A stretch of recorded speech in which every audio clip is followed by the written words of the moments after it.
What's going on, everybody? Welcome back to another day, another week, another episode of The Daily Grind. I'm your host, 30NSG, and on today's show, we're going to talk about Netflix says kids don't care about consoles. 8-year-olds aren't dreaming of PlayStation 6s, okay? So we'll talk about that today. We're going to talk about rumor, Blade MCU movie essentially canceled, but there's still hope.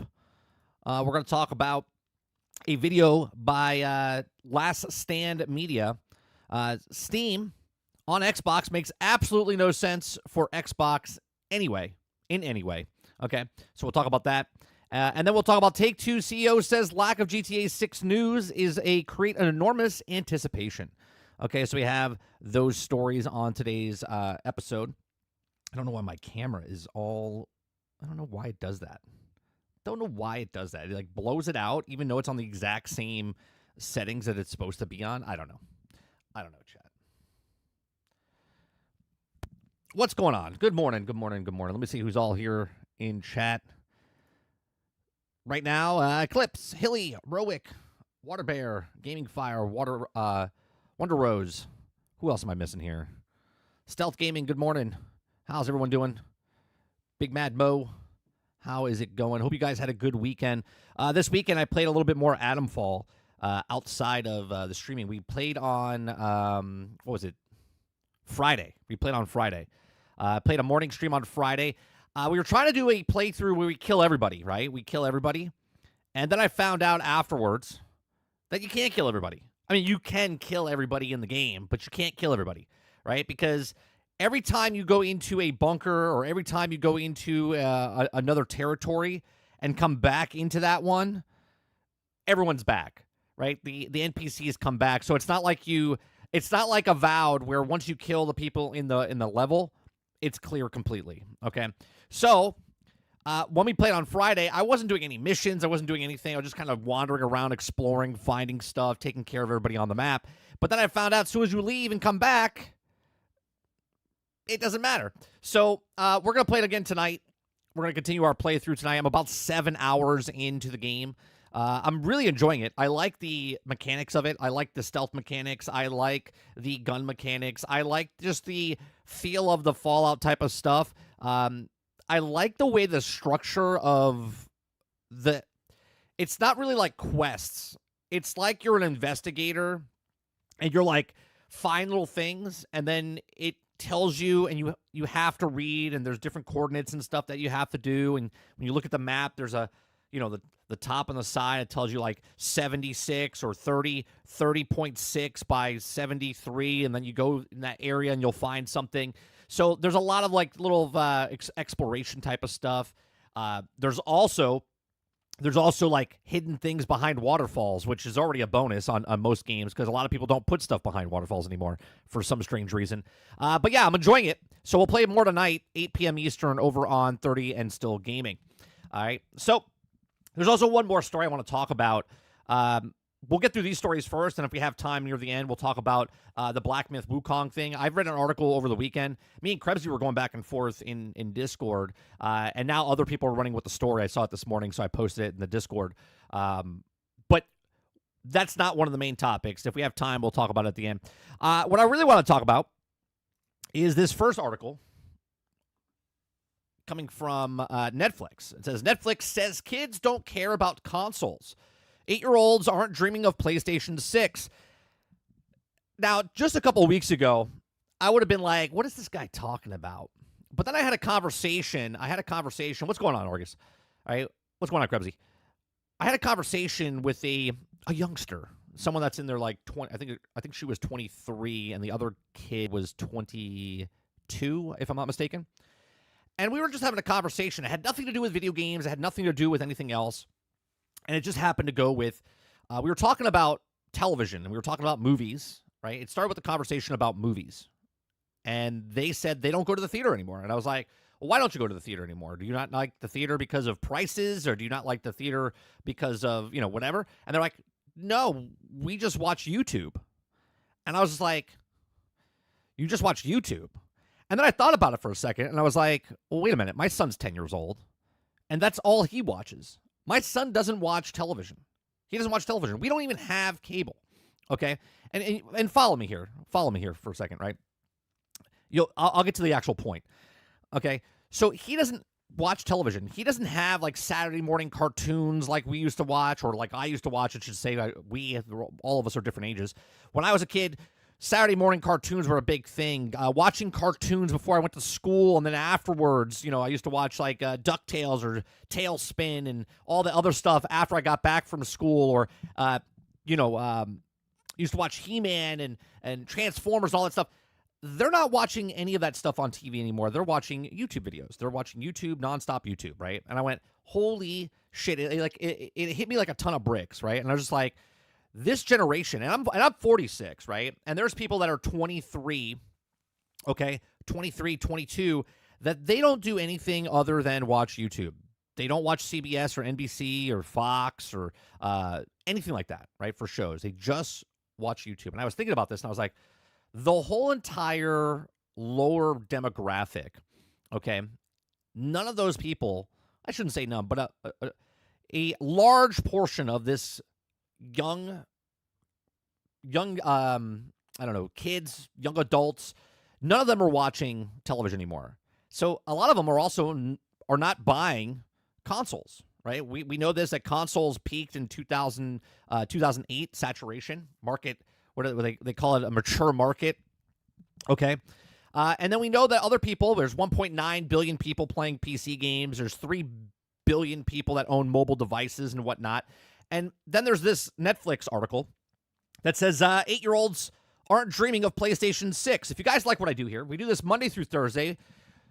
Okay, we talk about news articles, have conversations. I give you my thoughts and opinions on this. And if you like it, hit that like button, hit that subscribe button. If you'd like to go above and beyond that, become a member as little as $5. I get your thoughts and opinions after I'm done with it. Okay? So Netflix president of games, Alan Tascan, is explicitly a future generation of relies less on gaming consoles as major players like Microsoft, Sony, and Nintendo push forward with new hardware. Okay? The lead of streaming giants video game division share its thoughts on how gaming fans might soon play their favorite titles during an interview with Game Business. Okay, that took place following Netflix presentation of San Francisco. During the event itself, Taskin asked if the streamer had any intentions of taking a crack at the console gaming, but he's also not sure younger gamers are even interested in what something like PlayStation 6 could bring to the table. Now, this is interesting, right? This is an interesting point here, because I don't know if any of you guys have kids. Sure, your kid, like my kid, plays Xbox, right? He plays on the console. He's got an Xbox Series S, but he plays most of his stuff, okay, on his iPad, or he watches most of the stuff on his iPad. If he's watching any kind of videos, if he's doing that, he's doing it on his iPad. He's not watching it on TV. If he's playing his video games, yes, he's playing Xbox, but for the most part, he plays on mobile devices, okay? So you can see where he's coming from as far as what this guy's saying, right? He says, look at the younger generation. Are 8-year-olds and 10-year-olds dreaming of owning a PlayStation 6? I'm not sure. Okay? I'm not sure either. Okay? Oh, what happened here? It says, when it comes to consoles, we start to look at the future of where the platform, okay, he explained. Look at the younger generation. Are 8-year-olds and 10-year-olds dreaming of owning a PlayStation 6? And you could say that, do they want to own an Xbox Series X? Do they want to own a PC? Do they want a PlayStation 6? I'm not sure that they are wanting to interact with any digital screen, whatever it is, okay, or wherever it is, whatever it is, and wherever it is, even in a car. With consoles, you're talking about high definition. You're thinking about the controller. If you look at this older model, I think it will be it'll restrain us. Okay, and if you look at the people that watch YouTube videos, most of the people, at least in my channel, right? And I'm not a big channel, but I can imagine that if I'm a small sample compared to like I don't know, like Co Carnage, It's Me JP, Asthma Gold, whatever, all these people, right? The people that are watching their videos are probably in their late 20s to early 50s or late 40s, okay? That clientele, the younger generation, is at like 0% of watching those types of videos. If that's because they're too young to watch this type of stuff. But the point is, they're not following the news cycle. They're not following the news cycle of, well, AC Shadows failed because of Black Samurais, or their Veilguard failed because of transgender stuff inside the game. None of that matters to these younger generation because they're not following this type of news. Okay, why is this it's like very delayed? What's going on here? All right, let me. I can't scroll up for a second. Give me 1 second, chat. For some reason, this whole page is like locked in. I don't know what's happening. I got to refresh. It's like the browsers is completely shot right now.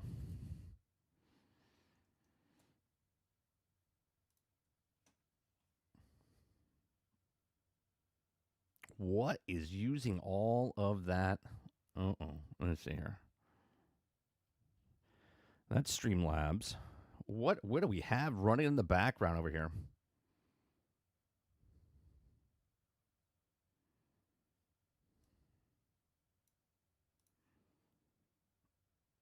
Something's running and it's taking a lot of resources, and I'm not really too sure what it is.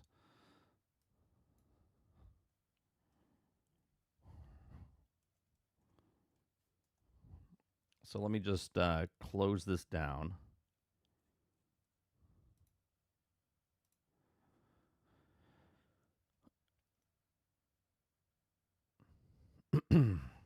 Sorry about this. We'll bring that story right back up. And I'll close the other stories because I don't know what's going on. It's taken a lot of resources for some reason. All right. So it says to the game business, we got it says soft spot console gaming, despite his concerns, specifically calling out Nintendo's Wii as a personal favorite. He spent many years in the studios such as EA, Ubisoft, and Epic Games in the past. And the idea for more traditional console games release far from foreign for him. For Netflix, though, things are trending in a different direction. Okay, while the company was also proven track record for creating a game adaptations of the IPs and subscription ads-on, like Stranger Things 3, the game Too Hot to Handle and Love is in the Game, or more of it, also experimented with giving us user access to notable familiar games like Grand Theft Auto San Andreas, the Definitive Edition. Each game can be played straight from a mobile phone. If subscribers choose, as Taskin also clarified during the recent event, Netflix will be doubling down on this strategy as a developer party games and establish itself as a hub for kids and gamer families. Okay, so what they're doing is they see what's happening, right? Why does Nintendo succeed all the time, right? We talk about this all the time, right? I said, for example, Nintendo always gives you have a new kid, and the hospital hands you a Nintendo, basically, right? Like Nintendo's age range is from birth to death. Okay, where PlayStation and Xbox, they have to wait for these kids to kind of mature. And yes, are there gamers, are there parents out there that own a PlayStation 6 and have their younger kids play it? Absolutely. Absolutely. But that is a smaller percentage than people buying a Switch, or they're giving them their mobile phones and playing little games on the smaller devices. And this whole generation is growing up on the smaller devices, the portable devices, the non-console type of stuff. Okay? So it says, while the company has a proven track record for creating games adaptations with their IPs, I read that part. I'm very vigorous about lowering the friction and eliminating it if it can. He told the Game Brothers, I see the subscription and friction as well. Maybe good friction because it makes business sense. But still, he did the test in eliminating subscriptions for mobile games, Squid Games, Unleash, and may do other tests. Okay? It says he continued, but the other friction is having enough controllers for the family, having a piece of hardware that also might be expensive. That's another friction. Waiting for games to download. That's another friction. He says, I'm also looking at all these obstacles and asking if it's reduced them as much as possible. And we talked about this a couple of weeks ago, right? We were watching that one podcast, Kind of Funny. And we watched that whole podcast of that one topic, and we're like, we learned nothing except that people want convenience. Okay? If you make something super simple and convenient, they'll go towards it because that's what they want, right? So Netflix says in early 2024, the game's engagement had tripled throughout 2023. signaling that it would continue investing in the space in the future after 2021. CSNBC reports suggest that less than 1% of subscribers were tapping into its games offerings. In October 2024, the streaming giant cut back on its gaming ambition when it shut down its AAA studio head, a former Overwatch, Halo, and God of War developer. A game developer reported last month that said the cuts also recently an Oxenfree developer, Night School Studios, a team that Netflix picked up in 2021. As Netflix seeks to tap into the market, and this expects is uninterested in the game consoles, there's a little reason, no doubt, it'll be something like a PlayStation 6 or the next Xbox from Sony or Microsoft, respectively. Nintendo, meanwhile, is teetering on the edge of brand new console generation with highly anticipated Switch 2 device. It will pull back the curtain on its new tech in the focus-directed presentation next week, which is this week, okay, which is probably like tomorrow, right? Or 2 days from now, with many fans expecting to hear more about the features the Switch 2 brings to the table. It releases date, and it's also pre-orders are being handheld, okay? So it's interesting to see, like, where the younger generation is. And I asked my son, right? I was like, are you interested if we ever bought a PlayStation? Are you interested in getting a PC yourself? And right now he's like, no, I like what I have. He's like, I really don't play those types of games, right? So it'll be interesting to see where the future goes. And we always talked about it doesn't matter what you or me want as older gamers, right? We're old news, okay? Sure, we're still buying stuff, but they're looking, the game industry is looking for the future, okay? Netflix owner looks at this and says, are the younger generations looking for consoles? How do we make this easier, right? That the bridge of, look, no one wants to go buy a $1,000 PC, but this thing right here is $1,000, right, in your pocket, okay? Kids are more inclined to play on smaller devices because they're trained, they're conditioned to do this. If it's on an iPad, a tablet, a smaller PC, like a laptop or whatever it is, we give them, as the parents, we're training them from the start because a lot of parents, when their kids are young, they don't want them to cry or whatever, so they throw a tablet in front of them. They give them an iPhone. They sit there and they start watching videos, and that's all they know.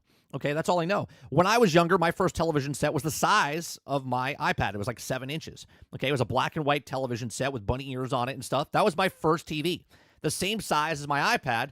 And I find myself now, even though I have 27 inches and 50 inches and 60-inch televisions and stuff like that, like I watch stuff, but where I watch the stuff the most is right here. Right? I watch YouTube on this phone while I'm walking around, doing stuff around the house, doing the stuff outside. I'm listening or watching on my phone or on my tablet as well.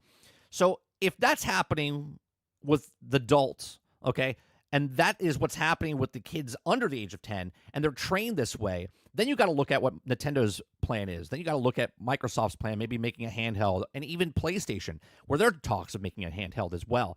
Okay, and that is where even Steam is looking to go, where PCs are expensive, and you're not giving a 10-year-old a PC, at least the majority of it. So Steam's like, well, how do we get our hands into that market earlier?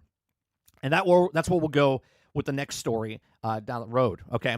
So what do you guys think, okay? Do you think that the Netflix owner has something here? Like he's thinking that 8-year-olds and 10-year-olds are not interested in consoles, okay? Are you guys enclosing this bubble and thinking, no, consoles are always going to be here and this is what it is? Or is the future of gaming in a cloud space, in a mobile space? Let me know in the comment section down below. Please make sure you share, like, subscribe, and if you like what I do here, we do this Monday through Thursday from 10 o'clock in the morning until noon Eastern. Check out some of our other videos. Thanks for watching. All right.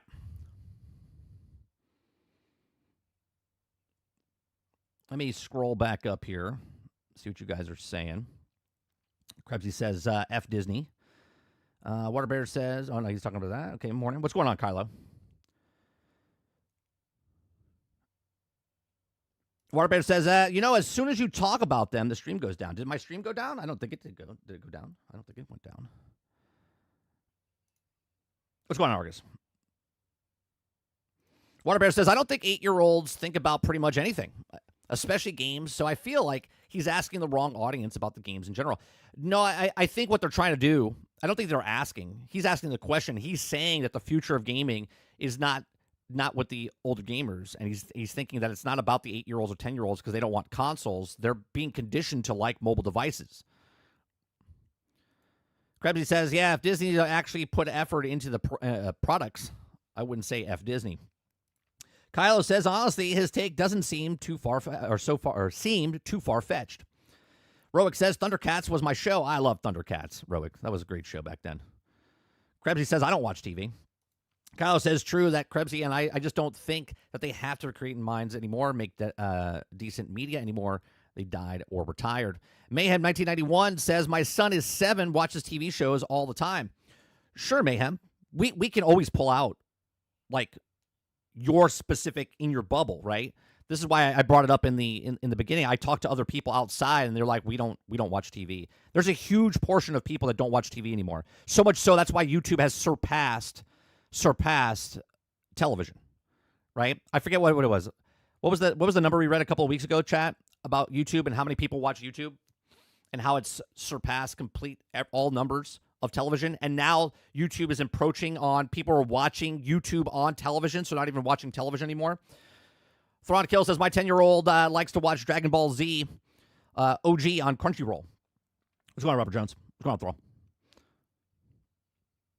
He's crazy right now into Sonic right now. My nephew's crazy into Sonic right now. We took him to the Sonic movie.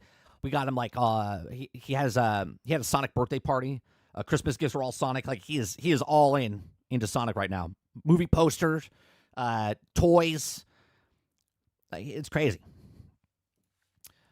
Arga says if someone's dreaming of owning a PlayStation 6, it's probably because they're zesty. What's going on, Eldenini? Waterbear says 30. The thing is that article doesn't make sense. At 8 years old, what means do they have to even think about owning a console? 99% of the kids that age don't care what they play on. What he's trying to say, he's not saying that an 8-year-old, obviously there are 8-year-olds, they're like, hey, Dad, can I have a console? What he's trying to say, Water, you can't take it for the exact quote of 8-year-olds and 10-year-olds are not. He's saying that those kids are not interested in consoles. They're not interested in hardware.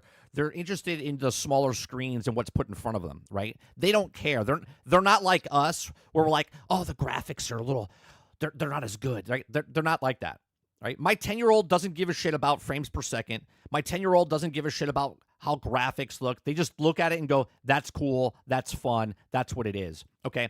Most of the time, they're just watching stuff or playing stuff on smaller screens, which is not part of the console, okay? Unless you're on the Nintendo Switch, okay? Let's see. Clip says, go to Task Manager. It will show you. Yeah, no, it was a bunch of shit. I just closed. I think it was the actual website of Opera GX. It was like, for some reason, it was like pausing Opera GX. Opera GX had an update a couple weeks ago, and it's been, every once in a while, like nothing will respond in Opera GX for some reason. Mayhem says Nintendo succeeds all the time.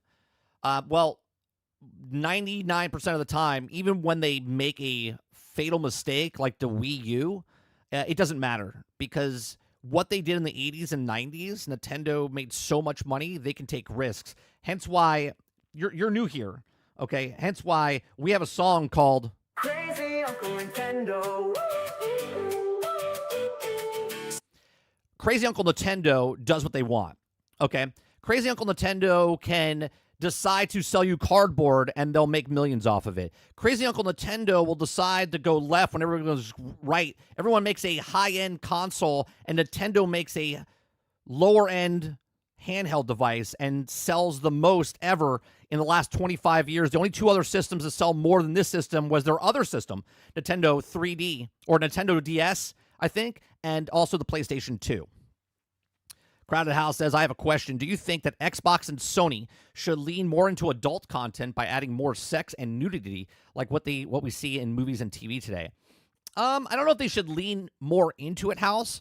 I think what they should do is you have to know that you're picking up, right? You're picking up from Nintendo. Nintendo is the console that people buy for their kids majority of the time first, okay? PlayStation and Xbox don't have a lot of kid games. They're starting to put more kid games in, right? But remember, when you grew up and PlayStation 1 and 2, they had a lot of kid games. They were in that market. They were competing with that market. But then somewhere in the, I would say, early 2000s, so like 2005 to 2010, PlayStation started shifting more towards adult content. as for adult games, where more gruesome, more adult tone, more stuff like that, and they kind of gave up on that kid route, right? Hence why Astrobot, even though it sold 1.5 or 2 million copies, they're trying to go back for that kid market type of thing. And I think both Xbox and Sony should lean more into that than to completely kind of shun that and go adult. I think they're fine where they are as far as adult content goes. A clip says, do you just hear what he said? He was talking about everything. El Nini says, when the console is going to disappear, can we give me a time frame? I couldn't give you a time frame. I would say, I personally don't think consoles will ever go away, like disappear completely, El Nini. I always think it'll be like the VHS. You can still buy a VHS. You can still buy a Blu-ray player. You can still buy a record player, right? So I don't think consoles ever like vanish completely. I think there'll be some sort of always a form of them. It'll just be the less of the market, right? It'll be the minority of the market than the majority of the market.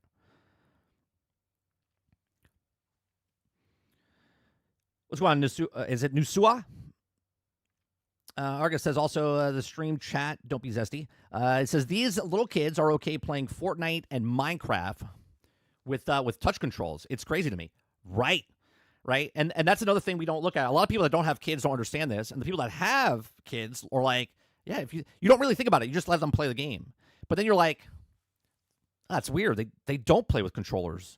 My son is a whiz playing Minecraft on the iPad. The touch controller. Now, I play Minecraft with him on my PC because I can't do the touch controls. I can't do the Xbox controller. Okay, I just can't. I got to play mouse and keyboard with Minecraft, okay?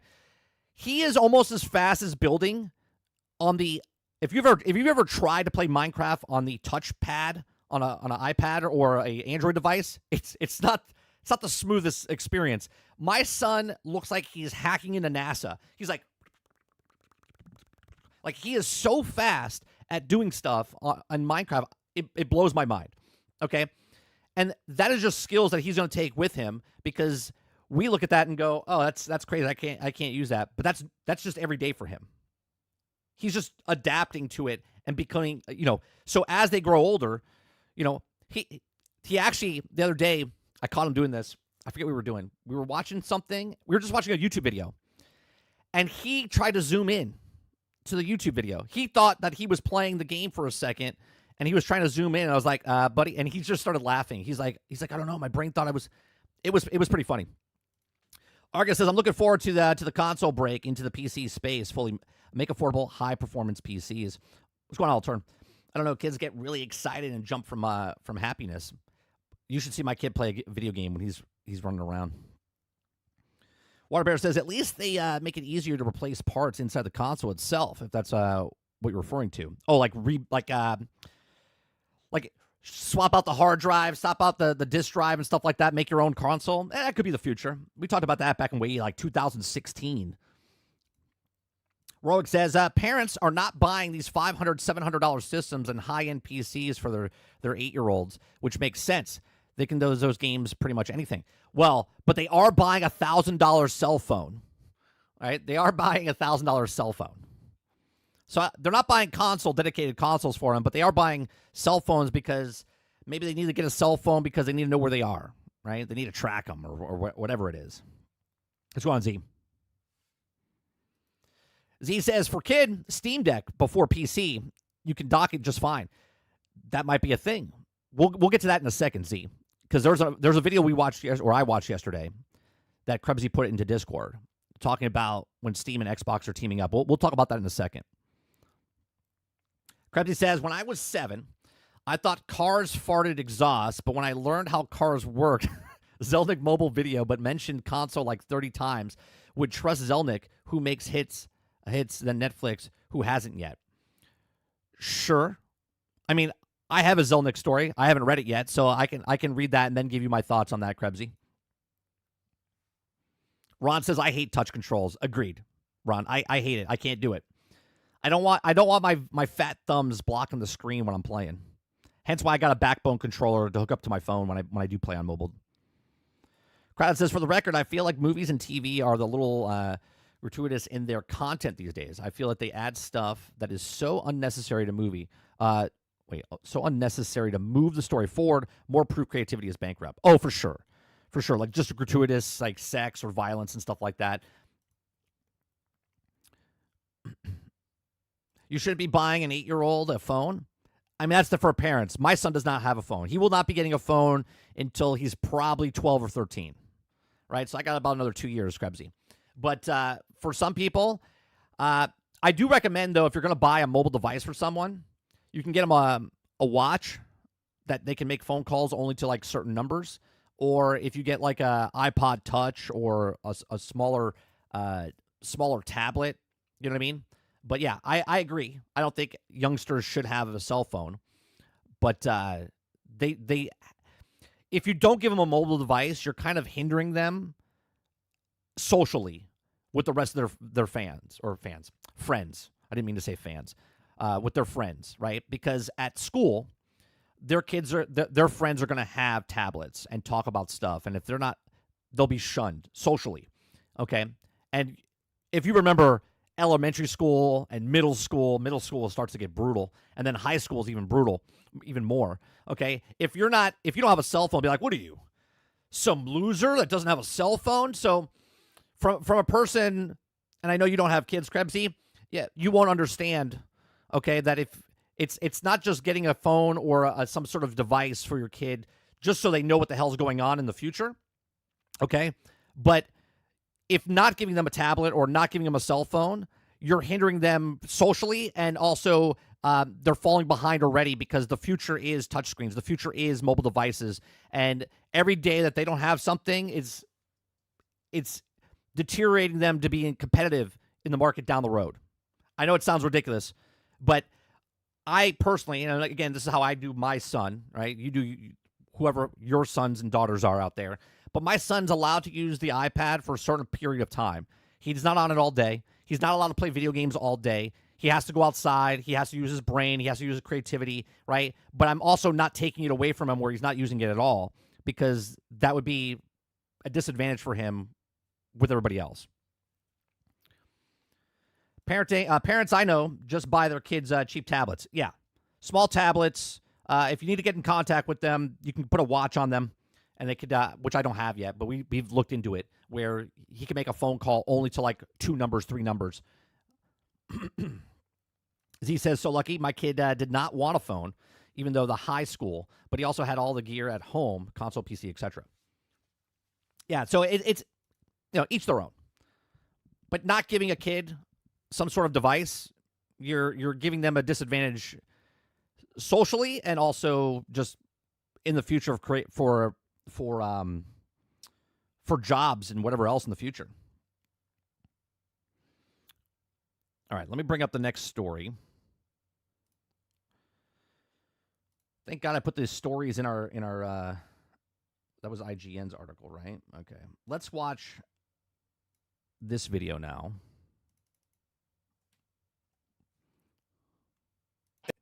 Okay. So now we're watching a video from Last Stand Media. Okay. I think it's Colin Moriarty. I can't pronounce his last name very well. Moriarty. Okay. He has a video here.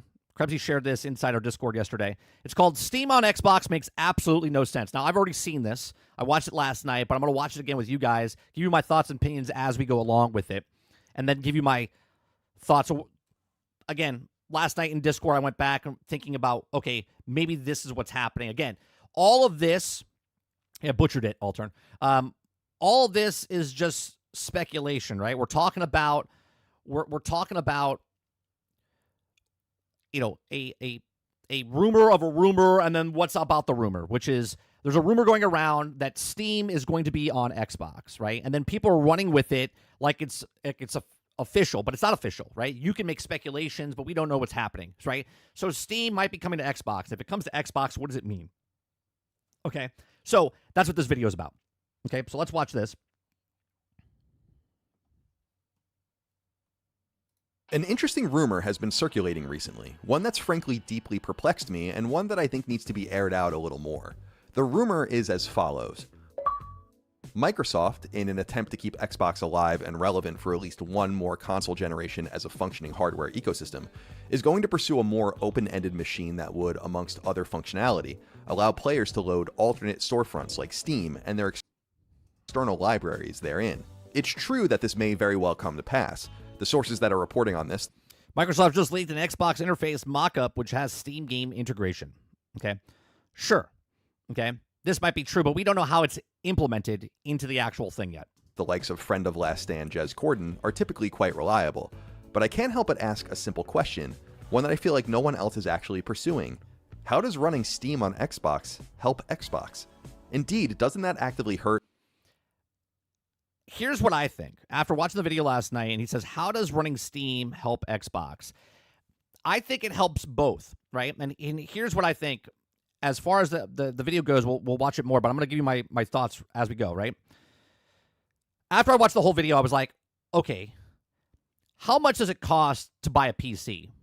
Okay? You as an adult will buy a $1,000, $1,200, $1,400, $2,000 PC because you want the greatest technology. You want the 4090, you want the whatever the next graphic card that comes out, you're buying that. But you're not buying that for your kids. Right? You'll buy them a piece of shit PC, something low grade or whatnot, but you're still not giving a PC to your for the majority of the market is not giving their young kids a PC. If anything, okay, you're going to give them a laptop, a Chromebook, something like that, right? Lower tier type of stuff, right? So how does Steam help Xbox? I think they help each other. Now, hear me out. Steam right now, the only way you get to play Steam, okay, is either buying a Steam Deck or getting a PC, okay, which are very expensive to get into that market. So you're not getting the younger generation into that, okay? But how do you get on an Xbox? An Xbox is $250, $300. You pay $20 a month for Xbox. Or you have a television set already in your house, you pay $20 for Game Pass and you're playing Game Pass. Now, what if, again, let me say it from the screen top, what if Steam needs Xbox to help them get new user experience, right? New user acquisitions are very hard for any company. It doesn't matter what business you're in. It doesn't matter if you're baking cookies, if you're making a web page, or if you're running a company where you're trying to sell games, okay? New user acquisitions are super hard to come by. Steam's clientele is more mature, higher end, okay? And there's 1.9 billion people playing games on PC, if that's Epic, GOG, Steam, whatever. Okay, there's 1.9 billion people playing video games, but they're missing a market. They're missing the younger market where there's games on Steam that can play. Now, I'm not saying this is going to happen. I'm just saying, giving you my thoughts on this. So what if Steam teamed up with Microsoft? Okay. What if Steam's teaming up with Microsoft and they're okay teaming up because they already have their market. They're already the monstrous person they are or company they are over on PC. Okay, they have basically a monopoly on that market. But now they're like, all right, well, Xbox is making a handheld, and if it's on not just the handheld device, but it's also on the console in the future and everywhere. Now all of a sudden, Steam has now access to all the people that Xbox has for the younger crowd, okay, and the mobile crowd that they're going for as well. Now, this opens up Steam to a whole new demographic. It opens up Steam to a whole new possibility of new user acquisition, okay? So would they be willing to give up a little bit to Microsoft to get a little bit of peace, where if someone buys an Xbox and all of a sudden they activate Steam on that device, now they get 10%, 20%, 30%, whatever it is, all right? That's just my thought. Let's continue. And hinder Xbox? Seriously, think about it. Don't just rush off to the comments to whine. That's far too predictable. Instead, truly ponder the issue.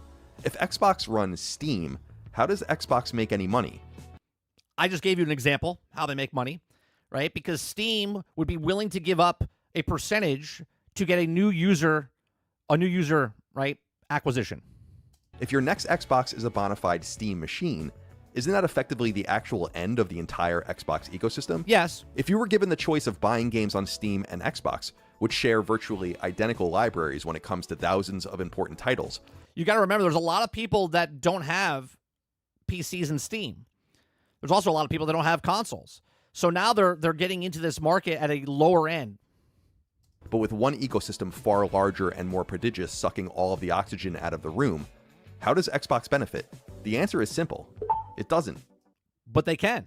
See, this is why I like this video, but this is all speculation. I'm speculating, he's speculating, we're all speculating on how they can make money or not make money. I just gave you one example how they could make money off of Steam. So why are so many... El Nini says you're reaching here? How am I reaching? Everyone's reaching, El. Nobody knows if Steam is on Xbox. Steam has all these users, but to get into Steam, you have to have a PC. You have to have a Steam Deck. If Steam's looking to get into other markets, they 100% would give up something to get new users, because once you get into a new user in your ecosystem, that person's spending 8 times, 10 times what they're worth. People cheering this, Xbox fans specifically. Honestly, I don't get it. It's like rooting for your own demise. Video game consoles are hardly anything new, and indeed, the original consoles, your Magnavox Odysseys, for instance, are over 50 years old now. It's kind of crazy to consider. But from the very... Actually, you know what? You think I'm reaching, El. But remember, before the FTC came out, everyone's like, how are these studios staying alive and Xbox is making any money on Game Pass? Because Xbox is giving them upfront money of a full percentage of their game. So if it's an independent developer, they're getting most of the money up front, and they're still being able to sell their money, right? They're giving a percentage, and it's not the same percentage for every single company that comes in, right? They do different deals with different companies. So for me to say that I'm reaching is just silly, because they can make different deals with different people. Everyone's just so close-minded about, well, Steam doesn't need Xbox. But Steam is a business, and they're a closed ecosystem because you have to buy a PC. So Steam looking into Xbox, hell, you don't even know. They could be teaming up with Sony as well with their future handheld device. Netflix is everywhere, right? So why can't Steam be an app on everything as well? New user acquisitions are the most important thing for all businesses. Very beginning, consoles with interchangeable cartridges and later discs and now download packages were only ever sold for one reason. Waterbear says, I don't see Steam giving up 20%, hell, even 10% when you already have a shit ton of users. So you're saying that Steam doesn't need any new users. You're saying that Steam doesn't need to tap into the market of younger generation of people. So instead of where people usually make I would love to see a stat, and I don't know how you would do this unless Steam gives the numbers. I would love to know what age bracket is the youngest person on Steam and how many people are there. Right? Because if it's a younger generation and they don't have any market share in that space, but now if they team up with either Xbox or PlayStation, what that taps into for younger people to get into the ecosystem of Steam. And one reason only, to push as many games as possible to consumers, and later peripherals too, and these days subscriptions and microtransactions and so much more. But the point is, a console was never a one-off sale. By design, it couldn't be. Rather, it was an investment for both sides, for the company selling it and the person buying it, as their relationship was really just beginning. Selling only a console to a consumer and nothing else would have been like selling a VCR or DVD player to someone but never a tape or disc. This wouldn't only rapidly result in a net loss for many manufacturers. This is another reason why Nintendo does so well, right? Because they sell so much software with their device.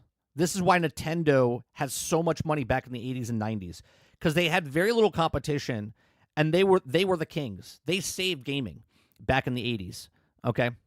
Over the decades, especially early in respective generations, it also constitutes a commercial dead end. The entire notion of selling consoles was fostering years-long economic interactions, keeping hardware in your entertainment center for hopefully a long time to come, grinding away at your wallet and making back profit over time.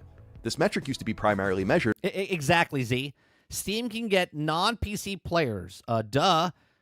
This is when everyone's stuck on the hardware. Yeah.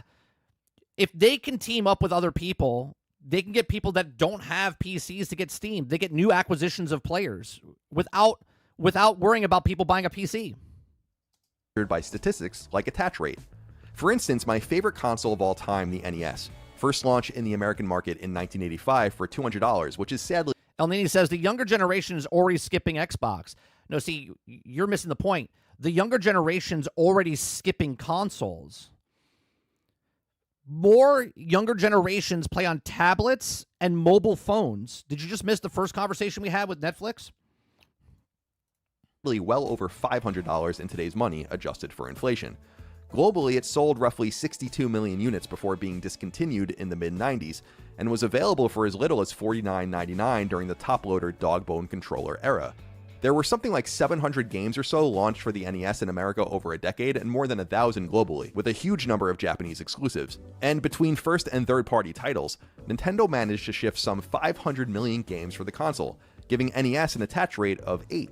In other words, the average NES owner bought the console, then spent money on 8 games above and beyond that. So there you go. NES Famicom, they bought the system, and they spent 8 games. 8 games at $50 a piece, $60 a piece, right? Attach rate is where Nintendo made all of its profit. They sold you a console for no more than $200, but they netted something like $400 unadjusted for inflation per customer above. So think about that for a second, right?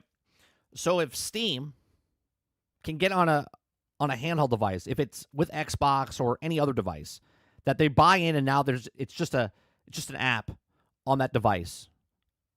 Now Steam, not making an actual handheld or not doing anything. I mean, obviously they have the Steam Deck, but they can put their stuff elsewhere. Hence why Netflix is very successful.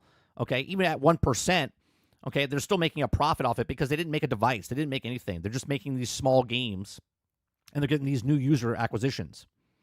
And then when people play games on Netflix at a younger generation, they think of Netflix and go, oh, I played games on Netflix, and now I'm watching movies on Netflix. And it becomes this conditioned thing that they're playing games on Netflix.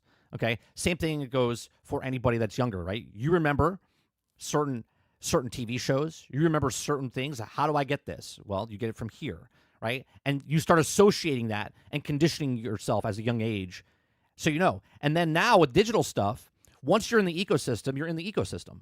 Okay? So if you buy a PlayStation first, that's your first console, and you start buying games on PlayStation, you're in the ecosystem.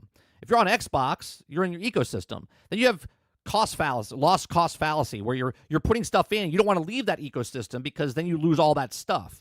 Okay? So whatever you pick, that's where you are. Now think about where Steam tries to get in with the younger people. You could buy your Xbox games, you could buy your Steam library, and now your Steam library is building up. And beyond that, often through licensing deals and basic cartridge manufacture that barely required them to lift a finger. Indeed, as is the case today, companies were falling all over themselves to publish on Nintendo hardware, which is one of the great advantages of running a console ecosystem. Without game sales, Nintendo wouldn't have made anything at all on the NES or any... I literally said that in Discord, Argus. I made the same comparison, right? Argus is saying there are many things they could do. They could make it where Steam access is contingent on Game Pass Ultimate subscription. They could make it so you can also only play games you own on Steam on the console, not buying, right? Exactly. I said this in Discord yesterday. I said they can make it in the Ultimate Game Pass where you can only access that, right? Just like on Ultimate Game Pass, you can only access your games. You can play either on PC or you can play it on console, but only in Ultimate Game Pass. You only get Ultimate games day and date on Ultimate Game Pass, right? They're putting more value into that section. Any of its other hardware. Clearly, this is still true today. I know this seems obvious, and I'm not trying to be mean here, it's blatantly far from obvious for too many people. The current discourse proves that. Because what Microsoft is gearing up to do with Steam means that this vital source of income, this essential lifeblood of all consoles since the early 1970s, risks drying up. And then what? For the sake of argument, let me put things in plainer terms. Days ago, Microsoft released an image of some Xbox hardware and mock-up UI screens emblazoned with the text, opening a billion... First of all, mock-up. Right? There's a big thing here because on this mock-up, they have own button twice, and they also have action adventure button twice. Okay? So... doors with Xbox. At first glance, it looks like any other boring marketing imagery, but eagle-eyed viewers quickly took notice of something quite important. An Xbox dashboard with a Steam option. This obviously got everyone extremely excited, and honestly, the idea sounds pretty cool for consumers. Options are good. According to reports surrounding a so-called Project Kennen, which is Microsoft's rumored foray into partnered devices, apparently with the hardware manufacturer Asus to start, Microsoft will begin supporting external hardware that will connect with Xbox's environment of games and online play, and this initial hardware will be in handheld form. Perhaps this all connects to Xbox's future remains to be seen, but as a day one adopter of and true believer in PlayStation Portal more recently, which is an exceptional device for local play, and as a bona fide Nintendo nerd in my earliest decades, not to mention my obsession with Vita, I love the idea of core gaming bending the arc back towards handhelds, at least more so than the last, say, decade. We can thank Nintendo and Valve. Now, see, as a person that's 46 years old, I don't want anything to do with handhelds. I don't. If I'm sitting at my house and I got a 50-inch television set or a 60-inch television set, I want to play on my television set. I don't want to sit on the couch and look down and play on a small screen. I don't. Completely different when I'm outside the house. If I'm traveling, I'm in a hotel, I'm in an airplane, I'm in a car, a train, a bus, whatever, then I'll play on a small mobile device. But that's me, old school, 46-year-old gamer, that I'm like, I don't want to play on a smaller screen, okay? I want to play on a big screen. But my son and all the population of kids out there, this is normal for them. They're okay with this. Valve for that, of course, and so who wouldn't want to get into bed with Valve, get Steam running on their hardware, and net the benefits? Benefits being the key word. If you're a small hardware manufacturer that typically makes its money at a lone point of sale, like Asus as an example, the benefits will be great. You're in the hardware in hands business, and what people do from there with their purchase is entirely up to them. But Microsoft isn't in that business. They literally never, ever have been for even... No, they never have been, and they're a trillion-dollar company because of software. 1 second in the corporation's entire history going back to the 70s. Quite the contrary. When it comes to Xbox, Microsoft is in the selling games, selling subscriptions, selling expansions, and selling microtransactions business, all of which is facilitated on their hardware via their storefront and their storefront alone. Right now, Xbox Series X and S have maybe sold just north of 30 million units since launching in the fall of 2020, and each of those 30-ish million consoles can only interface with Microsoft itself. If you want to buy a game, you do it on Xbox's storefront, or physically via a copy of whatever game is published for Xbox with Xbox's blessing.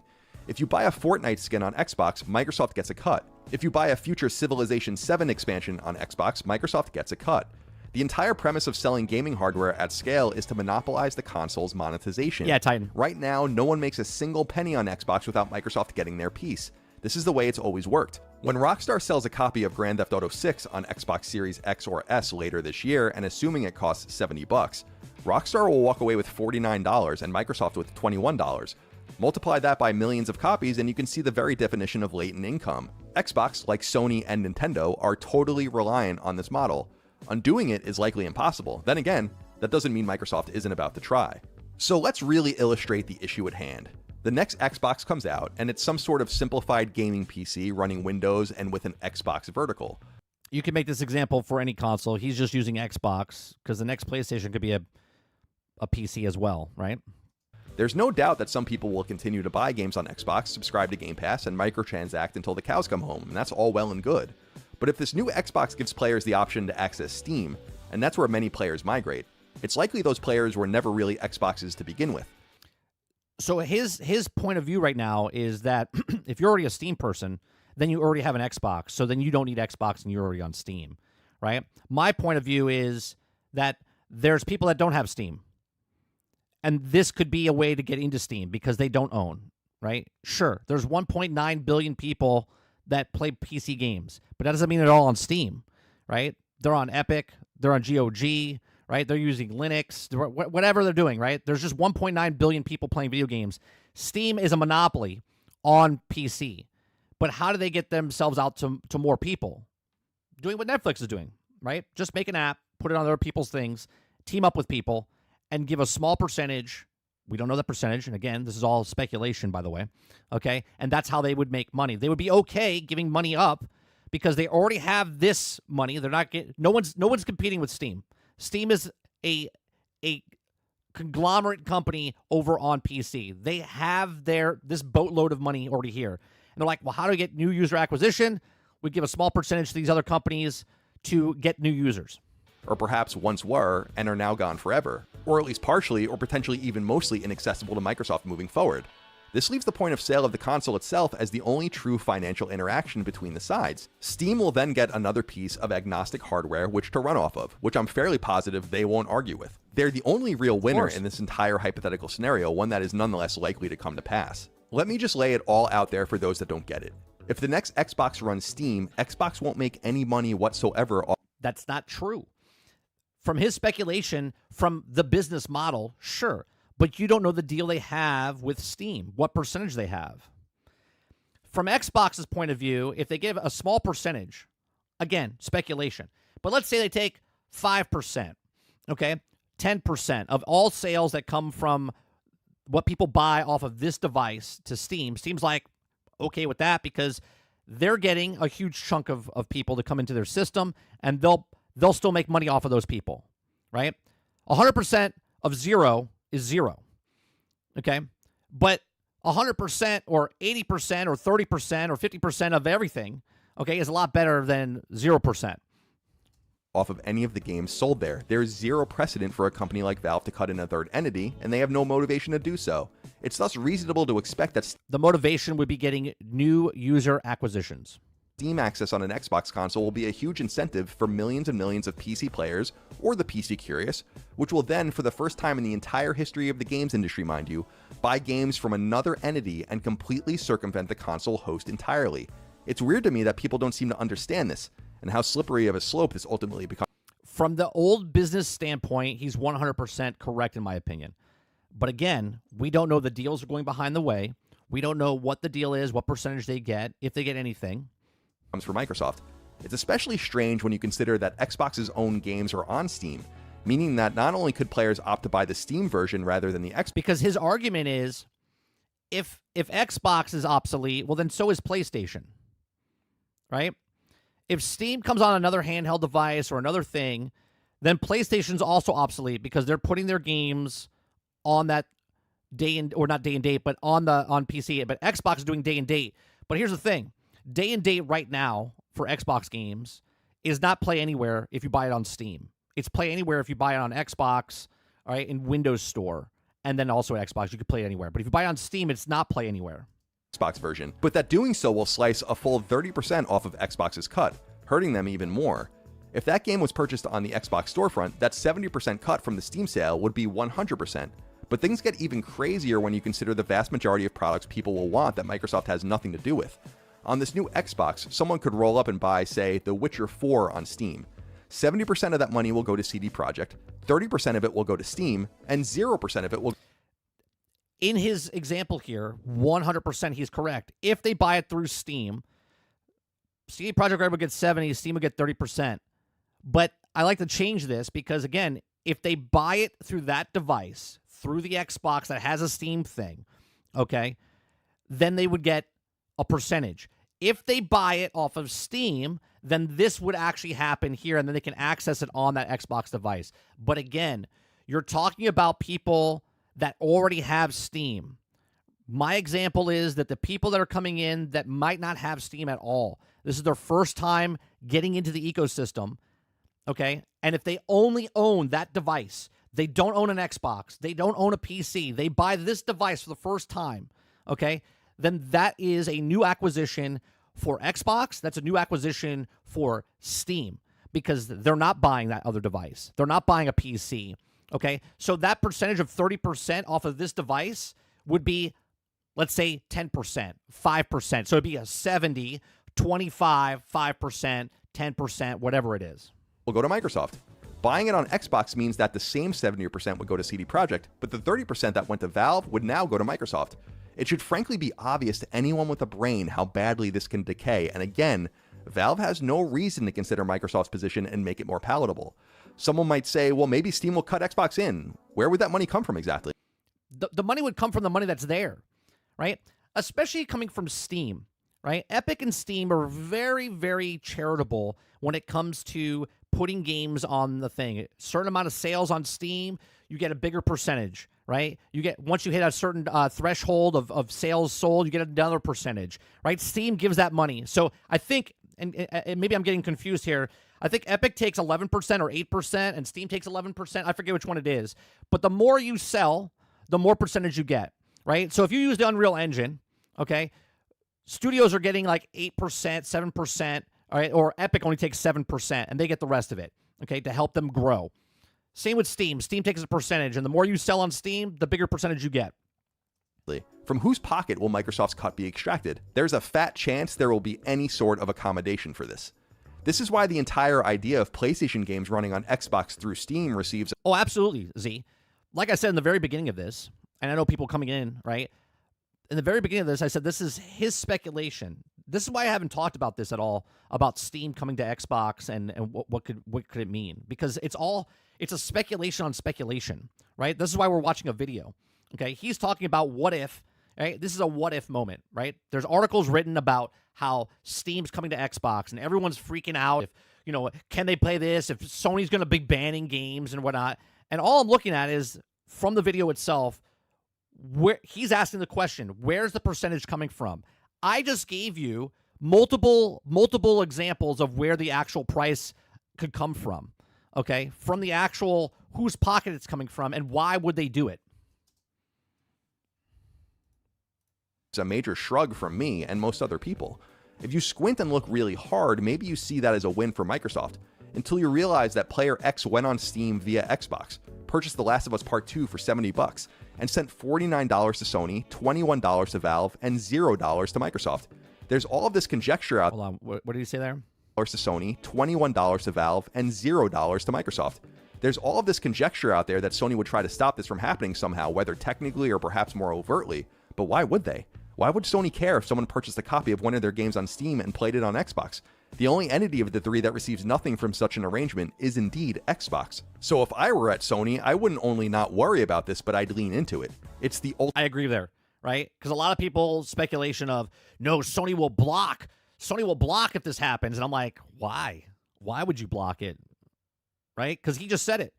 If I have this device that's Xbox and Steam's playable on it, and I can buy Steam games off of this device, and I'm buying a PlayStation game off of this, why would Sony block that?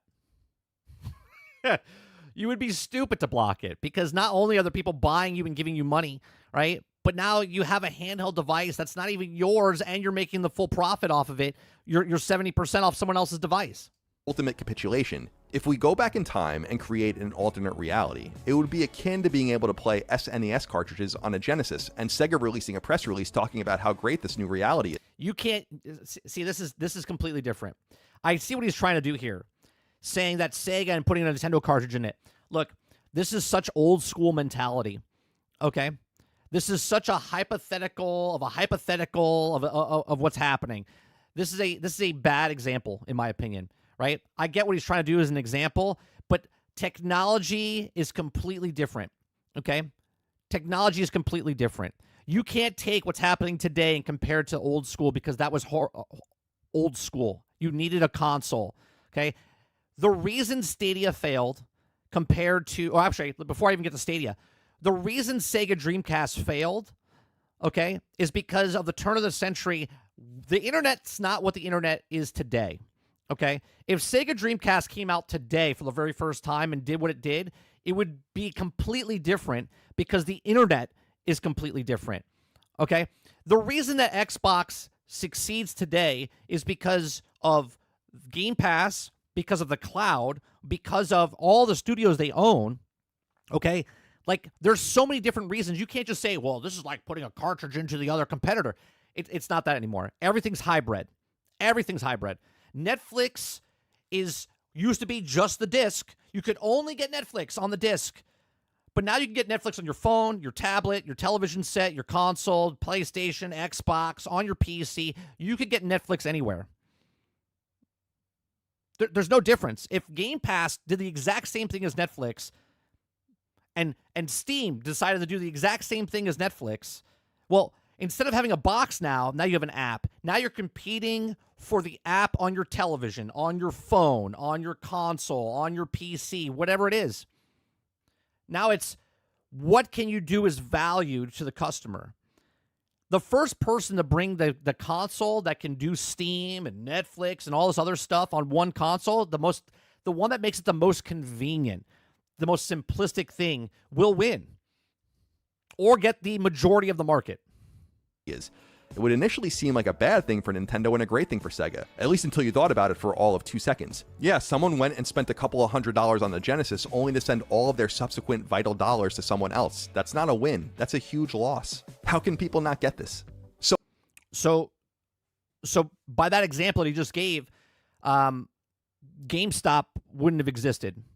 All these companies would have went bankrupt because of GameStop. Did that happen? No. Because once they sold a game and it went to GameStop, and then I bought a game, sold it to GameStop. Now you picked up that game. The company didn't make money off of that. GameStop made money off of that. How is the industry still survive? Well, I'll tell you, they now shifted and now shoved out GameStop to make it all digital games. So will Steam run on the next Xbox? It seems likely. Will this massively undercut Microsoft's own business of selling games down? Sure, it will undercut them, but they have Game Pass. They have microtransactions. They have full-fledged games. They have PC games. They're getting a small percentage over here. It's not like this is the only business model. Downloads and services? Almost certainly. Are there more holes in this idea than a slice of Swiss cheese? Absolutely, because it gets even deeper than what I've outlined here. For instance, what happens to what was formerly Xbox Live but is now a low-end rung of Game Pass? Why would people pay for online play on Xbox when they can just boot up their Xbox, buy the same game on Steam, and then play online for free? Well, it depends. If you're buying it on that device, it wouldn't matter, right? It wouldn't matter. But if you're a person that has that device and you have the other devices and you want to play your games anywhere, you would have to buy the Microsoft version. But if you don't care about the play anywhere, if you don't care about that stuff, then you just buy Steam. That'd be fine. And again, if the business model to get access to Steam, again, hypothetical, okay, speculation, what if, okay, if you can only get access to Steam on this mobile device through Game Pass Ultimate, then Game Pass Ultimate is making that money there. And then Steam takes a chunk of that, and then they get their money on top of that. How much money would Microsoft lose on that alone? Has anyone really thought through? Would they lose or gain? They're not making a physical hardware. They're teaming up with someone that has the hardware, right? They're teaming up with someone that has the hardware. They didn't make the hardware themselves. Asus made the hardware. The Steam on Xbox thing? It sure doesn't seem like it. But I'll definitely be interested to see how it all pans out. For the time being, though, this seems like more grasping at straws to keep something increasingly irrelevant somehow relevant, all while cutting off one's nose to spite one's face. I see what he's saying. Pretty good video. I just see it where obviously it's hypothetical. None of us know anything that's going on with it. But at the same time, again, I think I've made a couple of examples on how they could make money instead of saying they make zero money, right? Xbox is just trying to get people to come into Game Pass. Microsoft is want people to come into Game Pass. This is another avenue to get Game Pass. What makes it more viable and makes it more rewarding, right? Make it shitty. Make the problem sell the solution, right? You pay for Xbox Live. Well, if you pay for Ultimate, it's included in that, and you get all this other package type of stuff, right? Make the problem sell the solution. If Ultimate's there and you don't have a computer, but now you can play Steam on this device through this. So you're paying a monthly fee for all of these games, for all this access of EA Play, for all this access, for all this other stuff, and now Steam is included. Again, don't know if that's happening. Just an example. Hypothetical. I'm going to say that over and over because someone's going to come in and be like, it's not happening, Dirty. Yeah, Sony's going to stop this. Like, it doesn't really matter if they stop it or not. It'd be stupid if they stopped it because they would make money off of it. All right, let me scroll back up. Argus says PlayStation is literally doing every last thing Xbox does. The only thing they don't do yet is put their games on Xbox. Aside from that, nothing's different as far as business practice. Well, that's not true. They do put games on Xbox. I mean, MLB The Show is there. Death Stranding came over.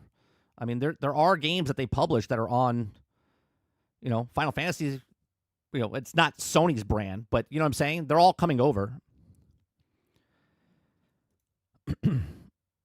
HoDL says, for sure, new models needed. This is why I love that Microsoft is attempting here. It's also here doubling down on the dated strategies. Jason says, I hate everything about this. I'm so against the subservice and streaming becoming the norm.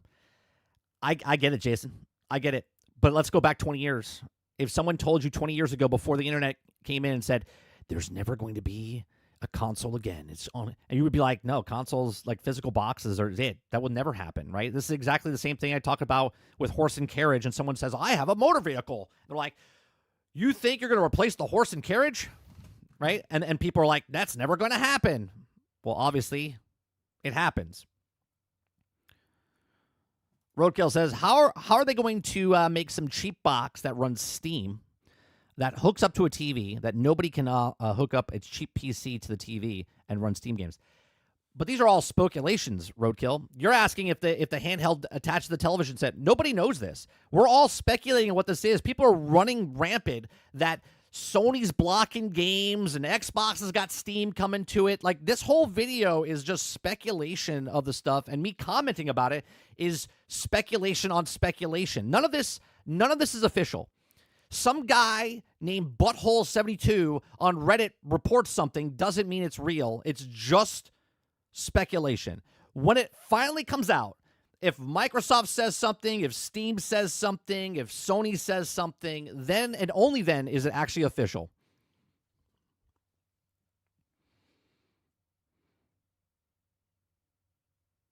Arga says, Roka, you can already play Steam games on a device hooked up to the TV with GeForce Now using something as cheap as a $100 NVIDIA Shield TV device and many other cheap devices that you also can do the same. Waterbear says, what time to be a real gamer and not a console elitist? 30, play anywhere. I've always said this. I said, it's stupid. I hated exclusives.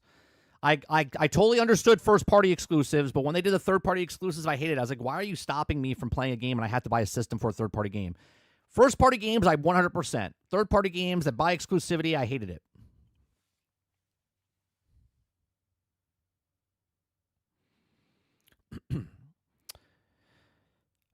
Arga says, not to mention the Steam Deck can be hooked up to a TV for less than an Xbox Series X and PlayStation 5 and run Steam games.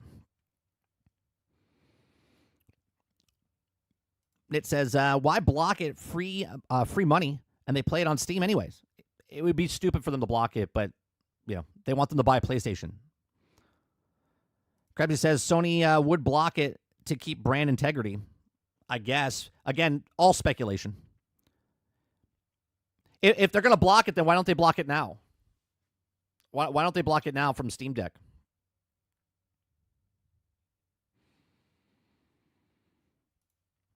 Cody L says, what's great about subservices if you open it is the massively increased competition, which only helps the consumer. Right, from a consumer standpoint, it's a fantastic deal.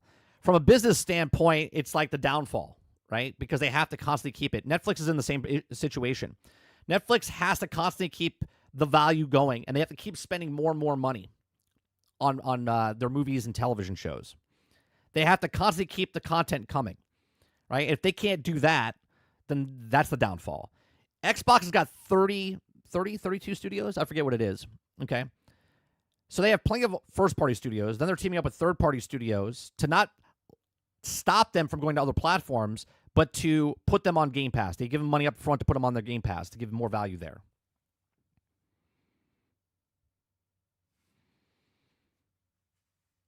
Waterbear says, remember when there was Dreamcast 2 rumors? Oh, yeah.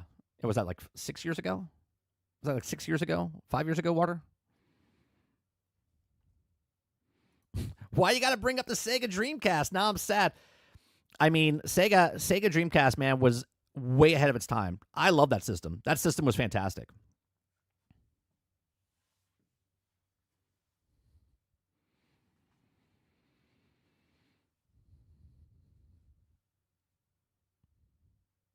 Krabsy says, Sony doesn't need Steam because Steam views PC as an addictive market. Elnity says, 30, you put a huge emphasis on Xbox console market share. I put emphasis? I mean, the video is about Xbox. So me commenting about Xbox during an Xbox video about what Xbox and Steam, I mean, I'm giving you examples of what it is. Talking point video to prove you your pre-set-up opinion is always a little wonky. Krebsy says, Sony doesn't need Steam. Sony views PC as an addictive market. Sony would need Steam if PC/Steam was their main platform. Let's see what you guys are saying here. El Nini says Death Stranding's Xbox port wasn't published by PlayStation. The point, El Nini, was that games that were only on PlayStation are now over on Xbox, was the point. You can calm your PlayStation pony boy down. Like, settle down. I was just saying that games that were on that system are now moving over, which shows that the market, okay, that they don't want to be exclusive. Hence why Pearl Abyss didn't want to sign the deal with PlayStation, why Square Enix is moving all their Final Fantasy games over to more consoles and whatnot, because they don't want to be exclusive to the one platform anymore. Because the best, they know that the console market is not as high, and they need to get their games out to more places. Arga says, look, even if Sony blocks their games on Xbox, they have enough games on PC, you can count two hands that they're irrelevant. Steam has hundreds and thousands of PC exclusive games. That's the value. Right.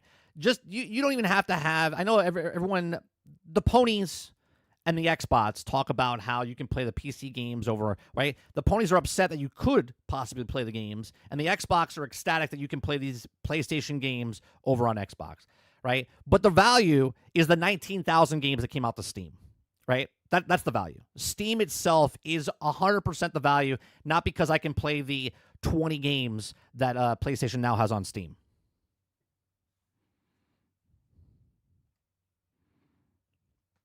Mr. Johnson says games are moving over, but PlayStation did not happily do it. Doesn't matter if they happily do it. The market says what the market says. And the market says that if you want to survive in this market, then you have to move your games over. That imagine a market where the people decide, and right, and not the actual companies decide. You want to make money, you have to go where the players are, and the players want this, and that's what happens. Argus says Sony has like 10 or less games on Steam. Steam doesn't need them whatsoever. Sony doesn't even have a leverage when it comes to Steam and also PC, and it's also in general. Steam would also probably just remove PlayStation games. If they did or didn't, again, it doesn't really matter. The benefit of having Steam on this potential device that has a Steam access would be all the games in your library. If you already own Steam, if you're already a user on Steam, you have access to all your games, potentially. Okay? If you're not a person that has Steam, this would be your gateway into Steam because you don't want to buy a PC, and it is now happens to be like people don't buy a cell phone to play games on it, but games are there, and it's a convenience, right? So if I buy this handheld for Xbox and the Steam tab is there, now I can make a Steam account.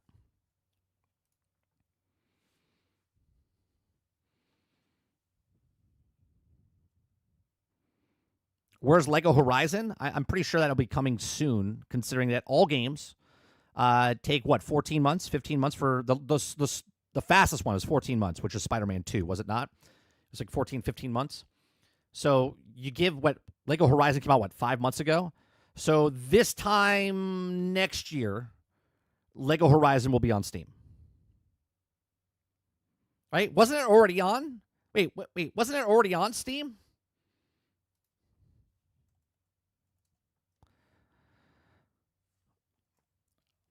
Lego Horizon Adventures, right? Yeah, it's already on Steam. That was day and date.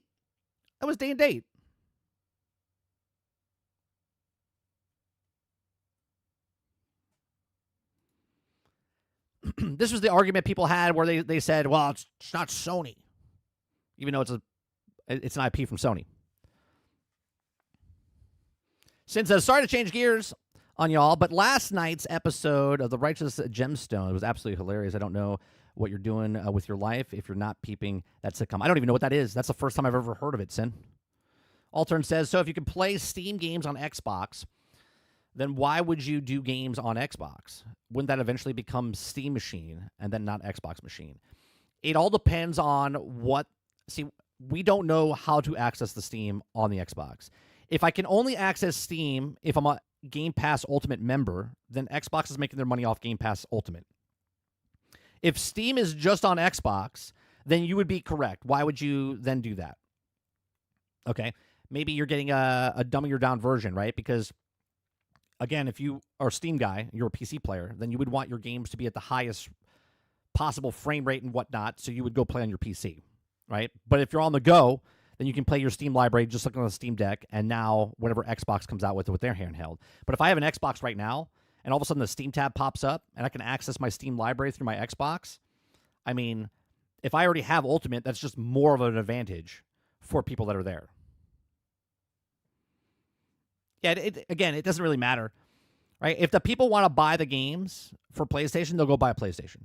The people that are on Steam that waited 2 years to play those games, they can wait 3 years, 4 years. It doesn't really matter, right? People that want to buy stuff right away. People that don't care, they don't. Argus says hundreds of thousands of PC exclusive games just from Steam alone wouldn't make a difference if the value for Xbox, whether if Sony blocked the games or not. Right. It's a small minuscule of games. Z says, yes, relax, PlayStation players. It's still a good controller and the console. The Steam button would not be added to ruin the PlayStation vibe. Your experience is still for Steam library. Right.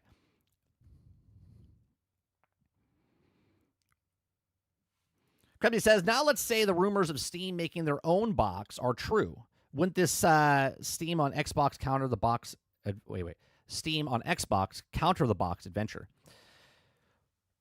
So the Steam Deck exists, right? The Steam Deck exists. And in my head, just off what you said there, Krebsy, would be that the Steam, if they're making their own box, would only have that experience of Steam, right? So if you're a Steam person and you don't want to sit in front of your computer, that's a niche market that would take their games and then attach it. They had the Steam box before, okay? Very small, didn't sell very well or whatever. But if that's the case, then the people that like Steam would be there. Again, my whole point of this video and what they could potentially do is that people that are not on Steam, that can't afford a $1,000 PC and would buy a whatever price, $400, $500 device, and this would be their first implementation of Steam, right? If I have an Xbox right now, but I didn't have a PC, obviously I'm a streamer, I have a PC, okay? But if I didn't have a PC and I just had an Xbox, and all of a sudden a Steam tab popped up, and I don't know what Steam is, all of a sudden I'm like, oh, there's more games over here, and if I pay for this Game Pass, it becomes, again, hypothetically, we don't know if it's included or not included or whatever, okay? But if Steam's included in Ultimate Game Pass, and now I have access to all these games, then Steam now has a new user acquisition. I don't think Steam's doing this because people that are already on Steam. I think Steam is doing this, again, my backing is for new player acquisition. People that they haven't touched yet, that they can get in more people into the Steam library.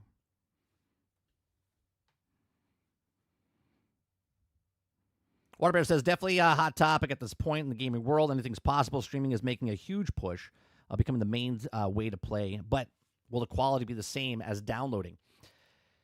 Well, I'll tell you what, Water. For us, which is every day that passes, we're going to be the smaller, piece of the pie as we get older.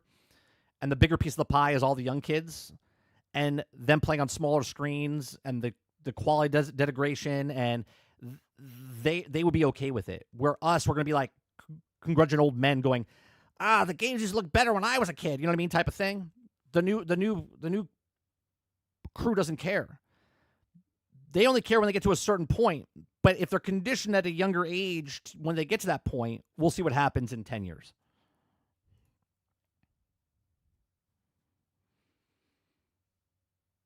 Argus says, gaming is a much bigger industry than it was last time Steam tried to make their own box. As long as they don't overproduce the box, it won't have to sell as ridiculous numbers of systems. Right, the Steam Deck is very successful, but I think it's only sold like 2 million, right? If that, 2 million like Steam Decks. Successful for them considering it's not mass marketed. Since the 30 Righteous Gemstone is a sitcom on HBO starring Danny McBride about the televangelist family. Walton Goggins is also his uncle, Baby Billy, and his straight up funny to bone. I don't have HBO, so I won't watch that. But I'll take a look maybe 1 month, and maybe we'll rent it for a month. Z says, back to choosing which hardware you want. There'll be competition. Oh, handheld market's gonna be crazy, right? The next console market, if they all have handhelds, that'd be depressing. right? Let's talk about that, Z. What about the next gen console is just handhelds by everybody, right? Everybody has handhelds except Nintendo. Nintendo goes back to a hard console. I feel like an upside down world. It's like, what the fuck is going on here, right? Microsoft and Sony start making handheld devices, and Nintendo's like, we came out with a brand new system after the Switch 2. Their next system is like an actual console box. Microsoft and Xbox, or Microsoft and PlayStation be like, what the hell, Nintendo? Be like, what the hell is going on?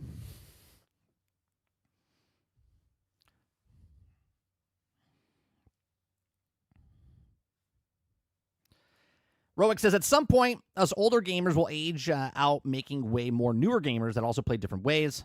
So this will also be crazy for companies to look at the future. Well, that's what they're doing now, right? Krebsy says, that's not really answering what I asked. Wouldn't the Xbox with Steam counter the rumor interest of Steam making their own console, even if they did it in the past? Both are growth for Steam. No, it wouldn't counter because you're looking at it as Xbox. I don't know how to say this. Xbox is not competition. Okay, they're competing. They're competing. Okay, but they're not trying to outdo one or the other. They're all bringing different values for their stuff. Steam brings this giant library of Steam games. Okay, Xbox is bringing their games. If you're a Steam player, okay, then you have your Steam library that does play Xbox games. Okay, if you're not if you're not a Steam person and you're an Xbox person, then you're playing your Xbox games that now has access to Steam. Okay, so you could get Steam and not have access to this, or you get Xbox that potentially has access to this, or you can have a Steam and you can also have Xbox, right? Because people want the tech. Okay, the overlap is fine. Netflix is everywhere. I have Netflix on my PC. I have Netflix on my television set. I have Netflix on the Amazon Prime stick, right? Is Netflix hurting? Is because I have all of these things? No. It makes it more convenient. No matter where I am, I can play the movies or TV shows that I want to watch. But how is Roku competing, right? Roku has their shows. Netflix has their shows. We can watch Netflix on a Roku. We can watch Amazon on a Roku. We can watch, like, they're in competition, but yet they all have their own values.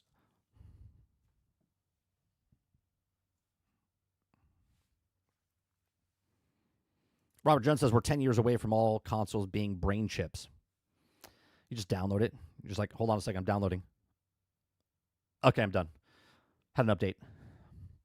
Xbox does not have to pay the India devs up front, just as the Steam button. If the goes viral, then Xbox pay the ad to Game Pass for $20 per month crowd. Right, if that's what it is, Z, if that's what they're doing. I don't know if that's what they're doing, but that potentially could be what they're doing. Again, we don't know how it's being integrated, if it's being integrated at all. We don't know if you have access to your full Steam library. Have no idea.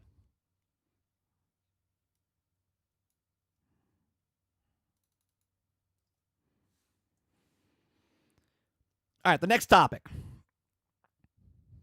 Jesus. The next topic is the MCU Blade rumor says that the movie may be scrapped, but that may not be the end.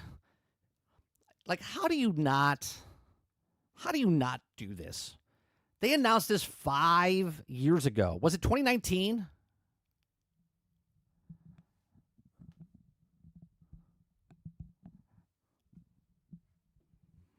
El Nini says, Gabe not taking a cut of that 30. What of what 30%? Not taking a cut of what 30%?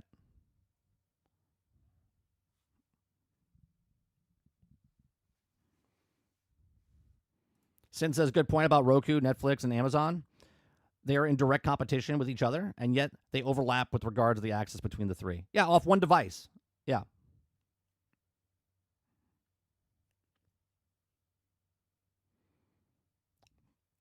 Nate says, I hope you're doing it the way I much rather pay $30 if it's for a subscription than $400 on another system. Right. We'll all see what happens, Nate. We'll talk about Blade in a second. I just want to hear what El Nini was talking about.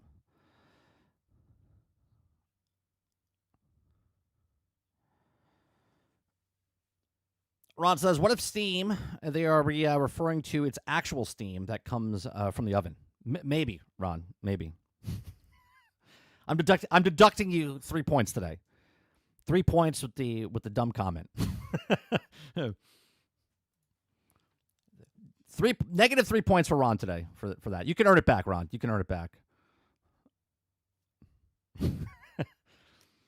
That's what they're talking about. The actual Steam. Yeah.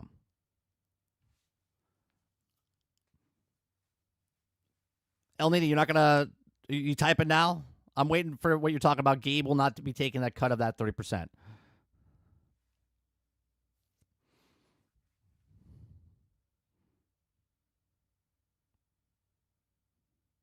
Well, Ironheart's coming out. Ironheart's coming out.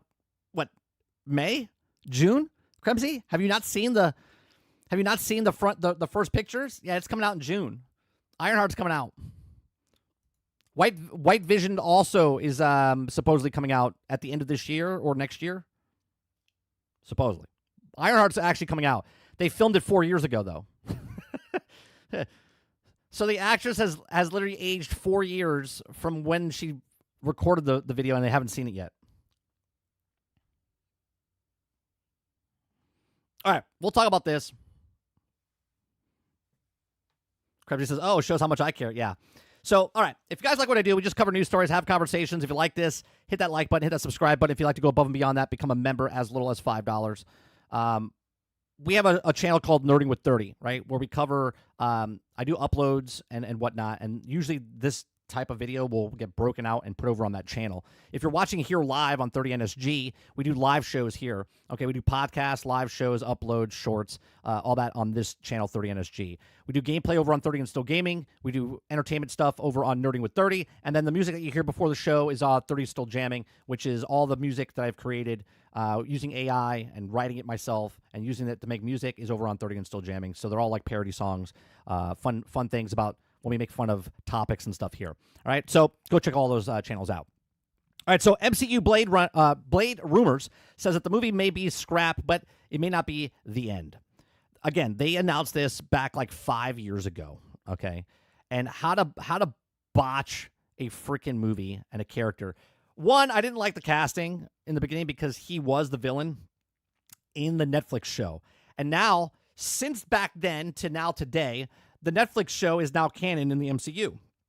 So his bad guy character is now the Blade character in the same universe. I don't know. It could be the multiverse.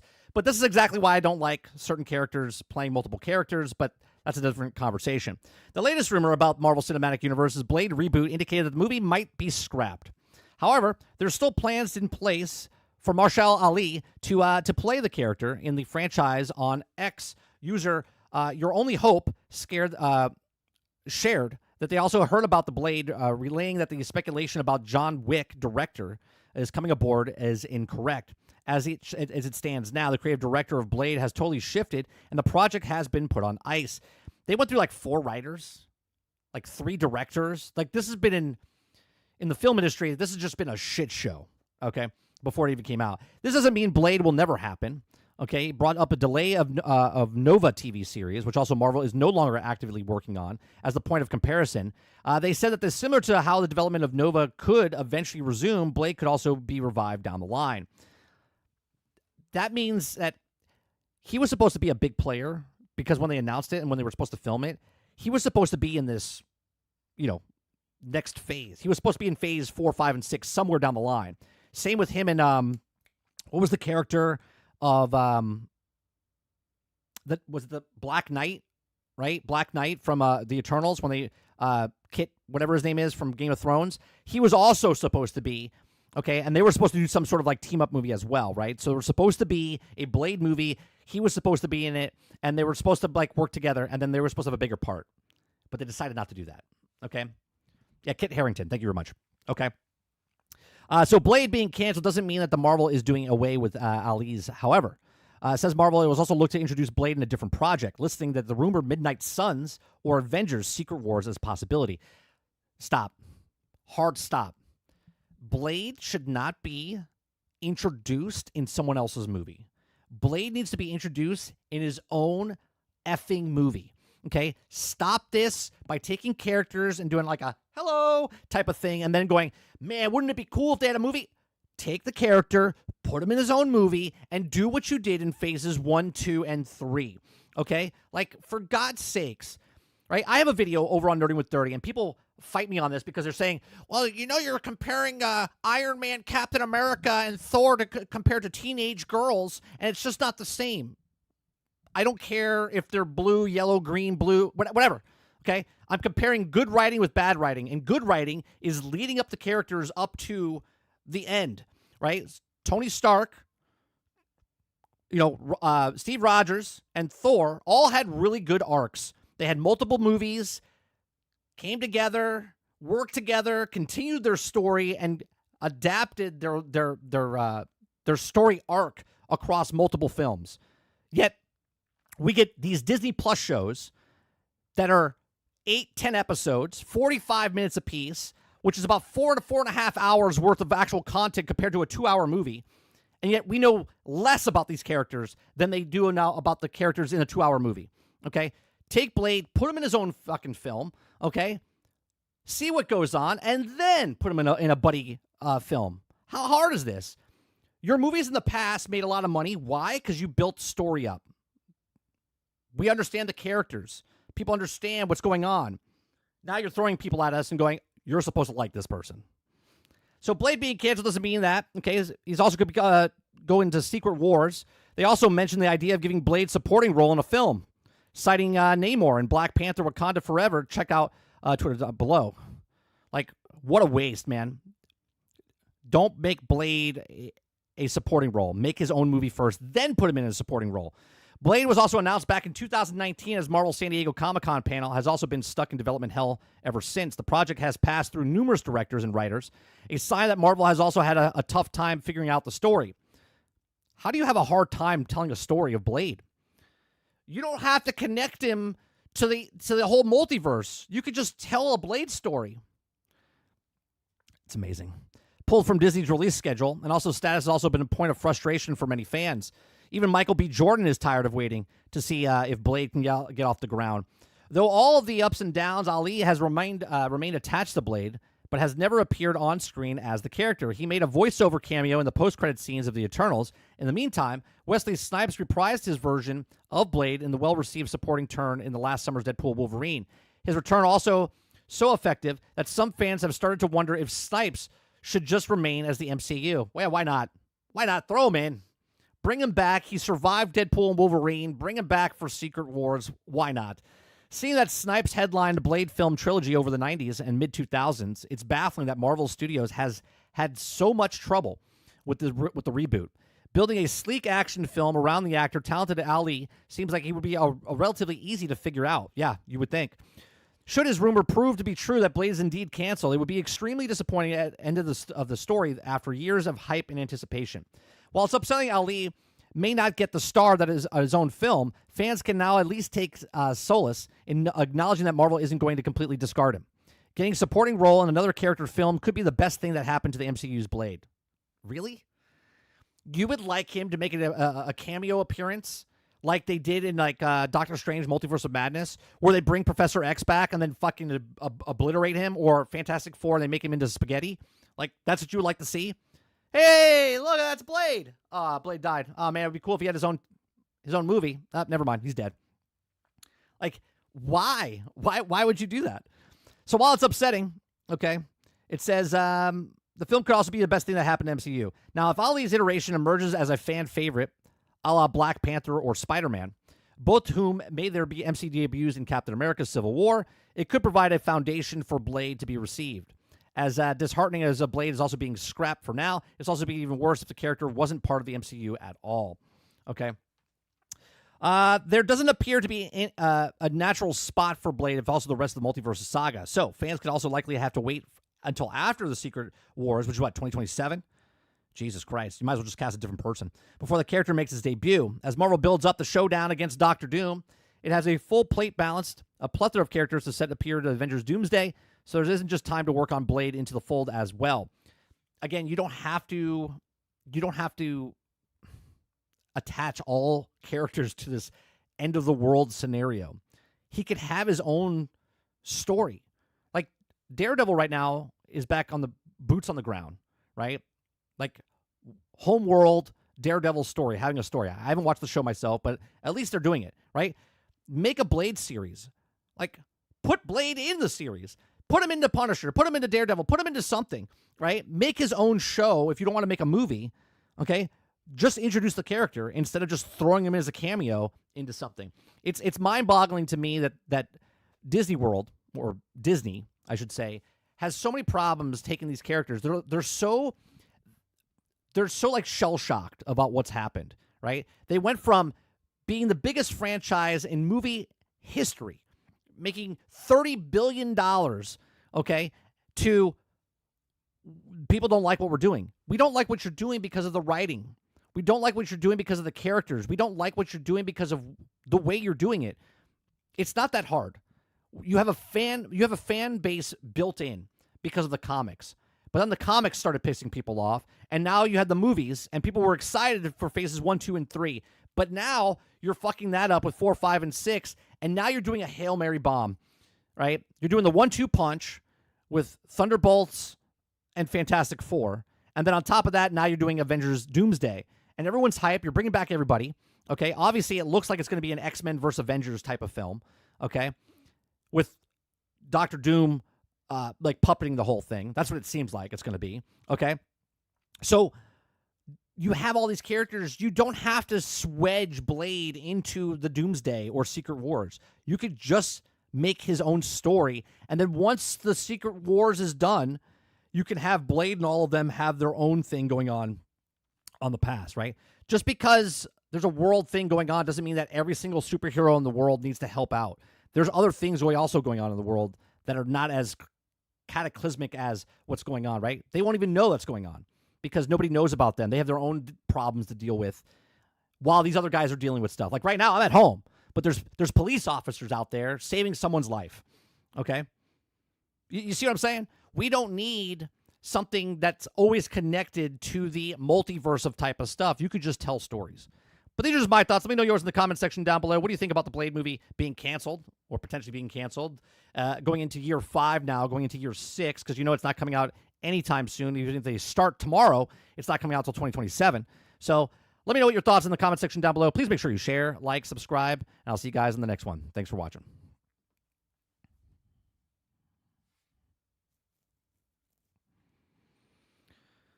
All right, let me see what you guys are saying here. Warbear says Disney effed up if it introduces Blade and Secret Wars. It'd be so stupid. Then set up Midnight Suns. Like, you could do so many things. I don't want a buddy film for certain characters, right? If you're going to do a Midnight Suns, you need to introduce the main characters and their own films and then do Midnight Suns. You know what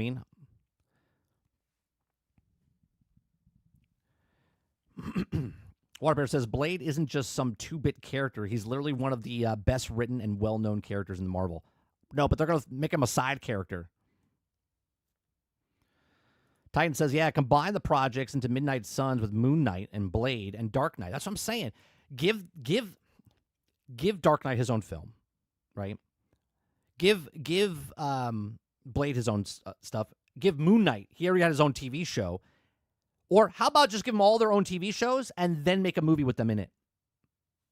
I don't really like that as much. But give them their own projects, and then Midnight Suns. Warbear says they need somehow to make Marvel back because apparently the idiots over at Disney don't understand what made phases 1 through 3 amazing. People will fight me on this, right? The writing for the first characters was great. Was the CGI fantastic? No. Has the CGI got worse? Sure. But the biggest culprit of phases 1, 2, and 3 compared to 4, 5, and 6 is the writing. The writing is, you can look at the writing credits. The people that wrote the TV shows in 4, 5, and 6 and the movies in 4, 5, and 6 were brand new writers. They weren't experienced people. Majority of them were brand new. Nate says they could get Wesley because Blade ages like a regular human, right? Well, they brought him back for Wolverine and Deadpool, and it was great to see him. But he's up there, man. You could do what they did, I guess, for Flash, or like have. I would hate if they did this. if they did the Blade and had Blade meet Blade, type of thing, because of the multiverse. You have Wesley Snipes and Marshall Ali's character, both Blade from two different universes, and they're working together. I don't know. That would be the only thing I take, right? That would be the only thing I take. But then you're being upstage. You're putting the new Blade up against the old Blade on the screen, and that's fine for like jingleberries here, okay? But you want him to stand on his own character. Krebsy says Ironheart, Kate Bishop, Casey Lang, all part of the Young Avengers and all pushing 30. Are they all pushing 30? How old is Haley Steinfeld? She's like 25, 26? She's supposed to be playing, what, 14, 15-year-old?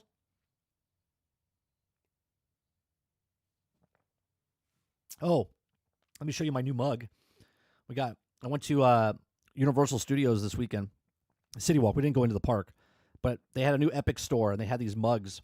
So we have like a whole set of Super Nintendo World. So I got the Bowser one.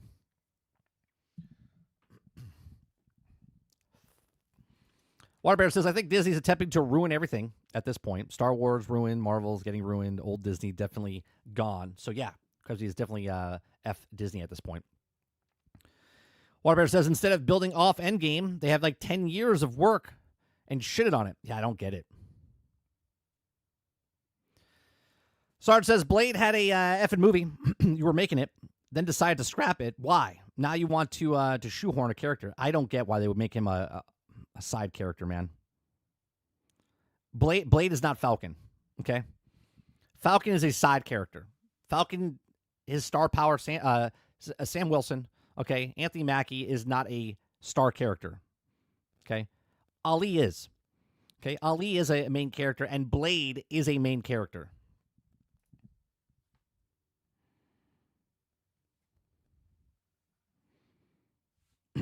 In Discord, Water asks, what was the worst decision MCU has made? Let me see.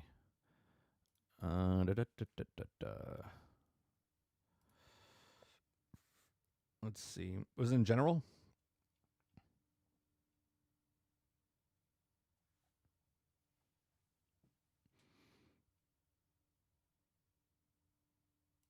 Kirby says, not taking a break after Endgame to flesh out the next saga and sacrificing quality over quantity, evident by the amount of projects with no through-line characters no one cares about. And now it's too late, right? Now you have to do so much homework to, like, hit the points. Sarge says they were new, didn't read the comics, didn't watch any superhero movies, didn't watch any of the movies of the heroes, and they were actually just writing for. Hal says maybe Hollywood just believes America is easily as amused and don't need good stories. Well, that would be dumb, right? Because obviously what made Hollywood Hollywood was good storytelling, which I would be hard to believe that, House, considering they literally have an award show based on best writing and movies and art festivals and film festivals and all those other stuff, you know? She's 28? Jesus.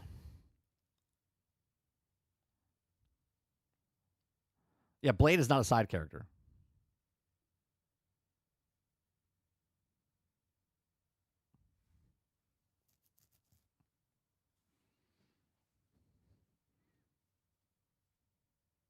What was the question that I responded to, Krebsy, for Waterbear? Okay. The question, what was this question?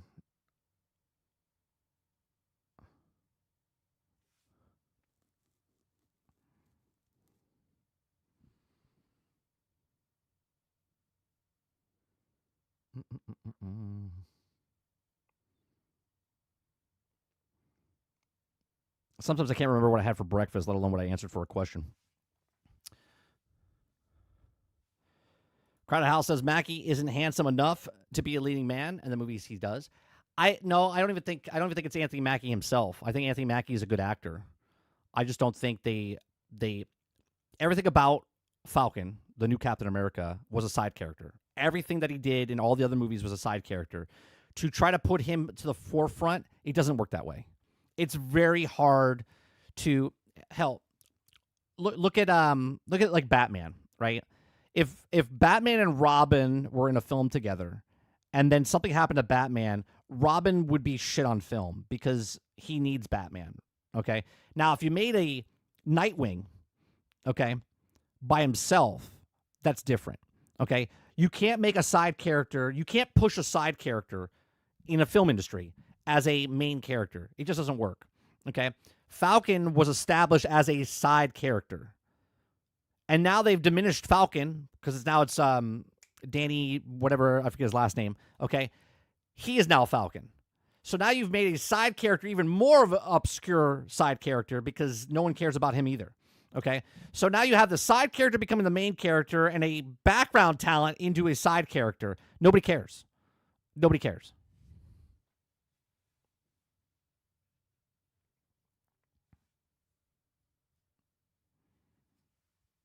Well, that's a little different, House, for what happened this year.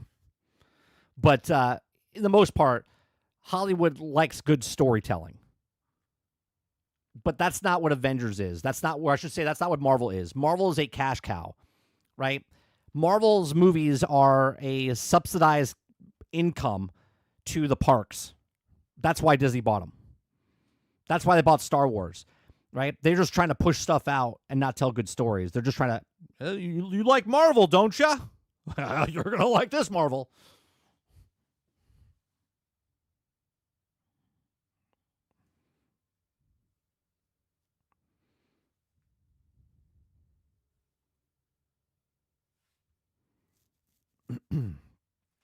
Oh, was it Lifter? All right, hold on.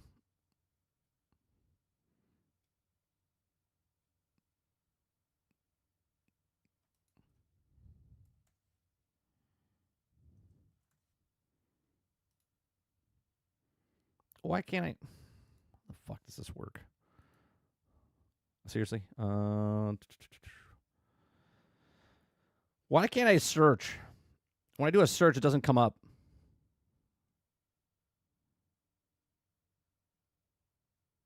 It'd just be easier just to tell me what the fucking what I said. Yeah, I don't think I saw Waterbear's comment.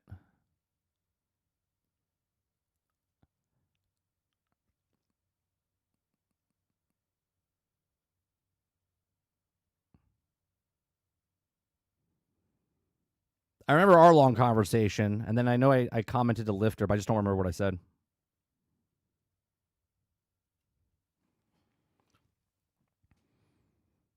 Krause says, how many of these actors are going to like one line in Doomsday? Yeah, my biggest concern about that house is there's just too many characters, and that's just the ones they announced. There's supposed to be like 50, which comes out to like 2.6 minutes of screen time per character.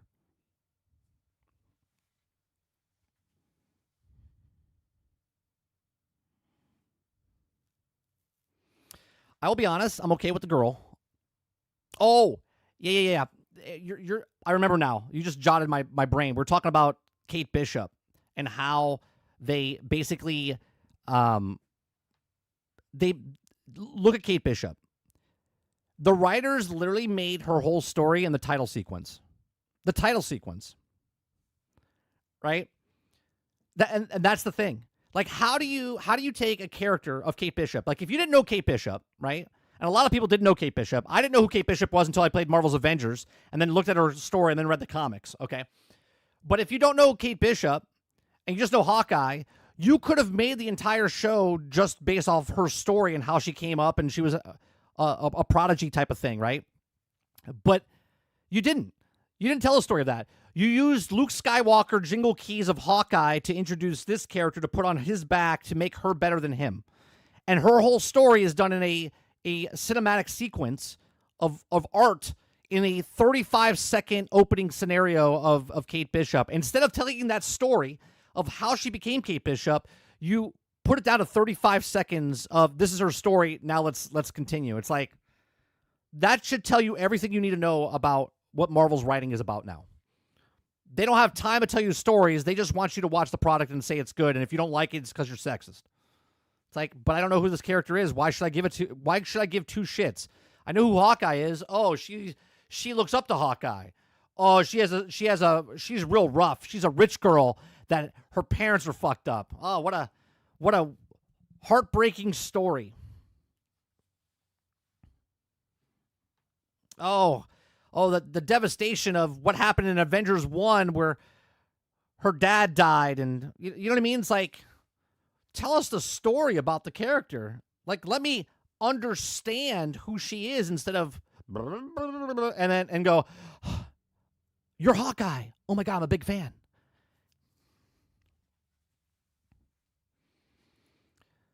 Unless they make it like the one Batman movie. It was like 3.5 hours, dude, that also played the Joker and died.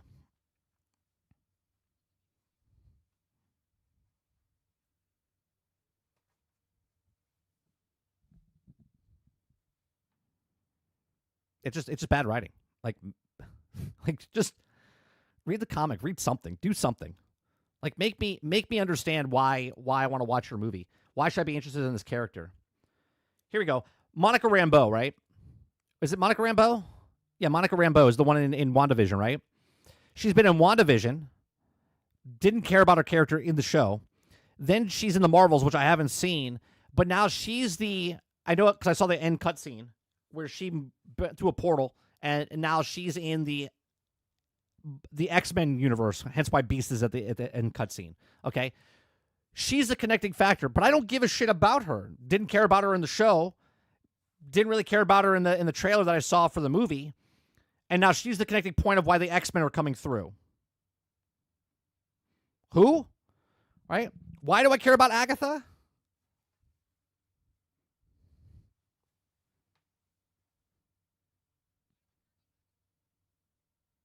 Just dumb.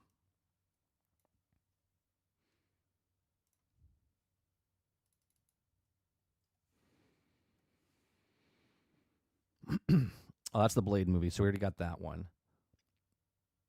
All right, then I can bring up the other story.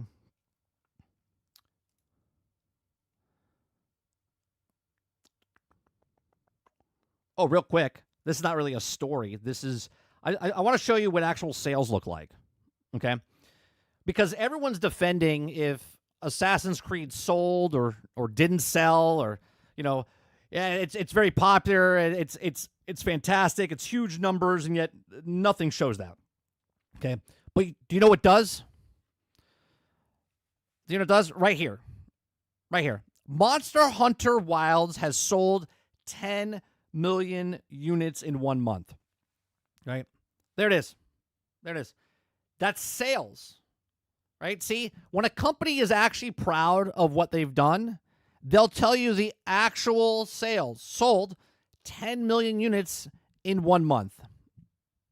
Is that what Assassin's Creed has done? No. 1 million players, right? 1 million players, then 2 million players, then 3 million players, but we don't actually have sales.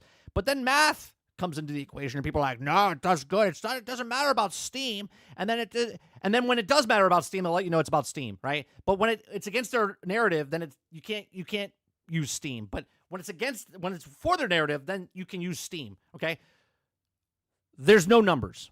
We don't know if it sold well or bad. We don't know if Assassin's Creed is successful or not successful. But we can sure look at it and go, it doesn't seem like it's successful because, one, you're not sharing the numbers.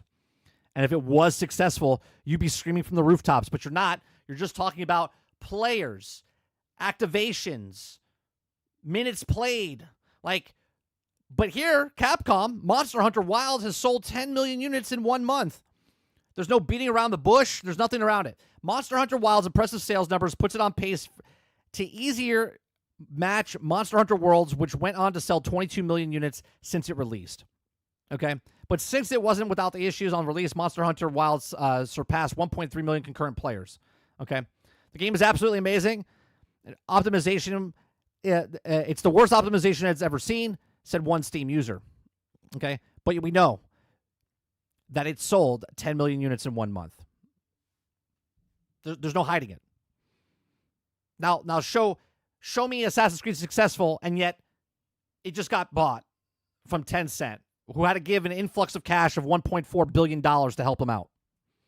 But I'm sure Assassin's Creed is very successful, right? I'm sure it's very successful.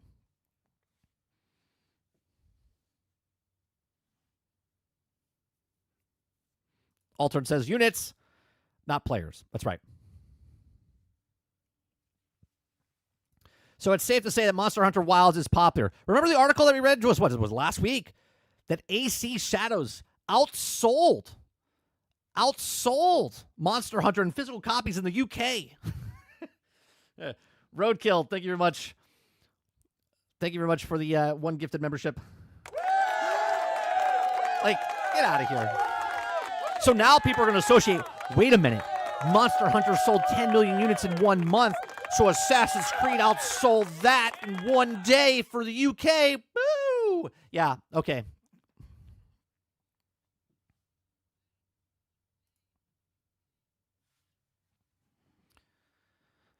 Let's see. Papa says, I'm going to say sold poorly and that it's not successful. Yeah, because if it was successful, they would tell you.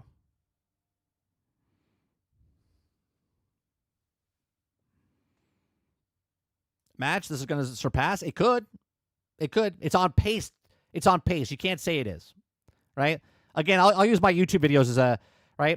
My video I did 2 weeks ago, the video that I released a couple days ago was on pace, and it was surpassing everything about my last video until day 4. And then this other video surpassed that one, and this one's not doing very well. So to say that, yeah, it could surpass, but we don't know that. Reese says, but 30, a leaked report said it sold great. Yeah.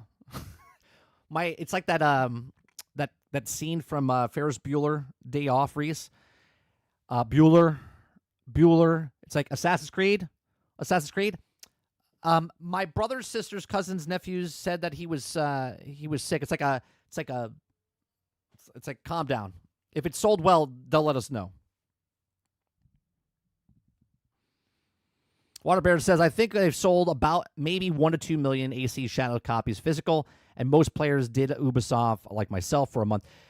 They actually, I don't know about physical, first off, Waterbear. I don't know if they sold 1 to 2 million physical. Digitally, or total, they said that sales are about 1.2 million to 1.5 million, is what they know, right? And then 750,000 people probably got the Ubisoft Plus, based on the stats that we showed from the data points that people came up with, which are pretty accurate, considering the same people that did for Veilguard, and they were like spot on with Veilguard.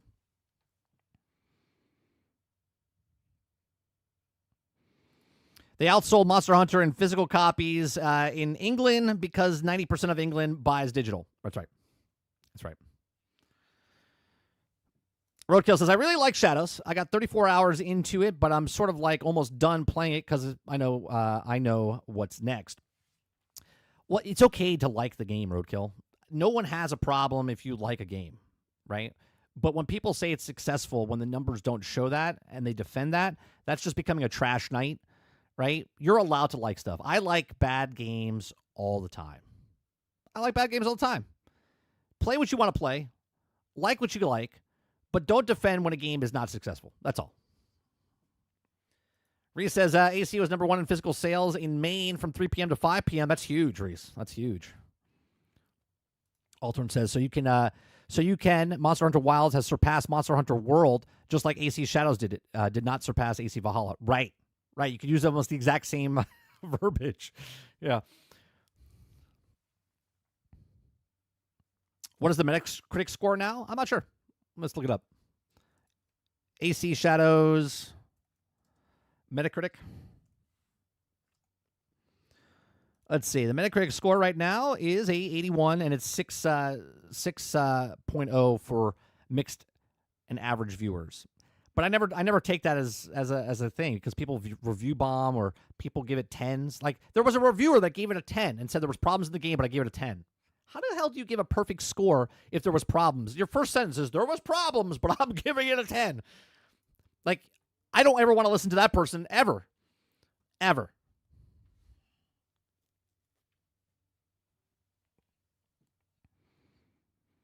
Roadkill says, I just wish that the castle were a little different. Or something and just go take off the castle, get the chest. I mean, that could have done something a little bit more. Best 1,000 hours and never get back. Hey, look, I loved Avengers, but I'm not going to defend Avengers, right? I liked Avengers. Loved Avengers.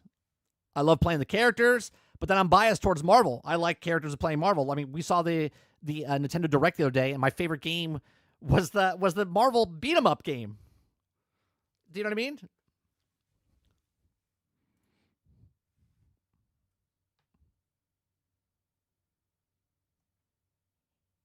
That's right, Z. I like Starfield. I have 200 hours into Starfield, but I'm not going to sit here and defend Starfield. Starfield's story plot for the main story and the thing that you have to go around was absolute garbage. I love the side quest. I think it's very cool what you could do in that game.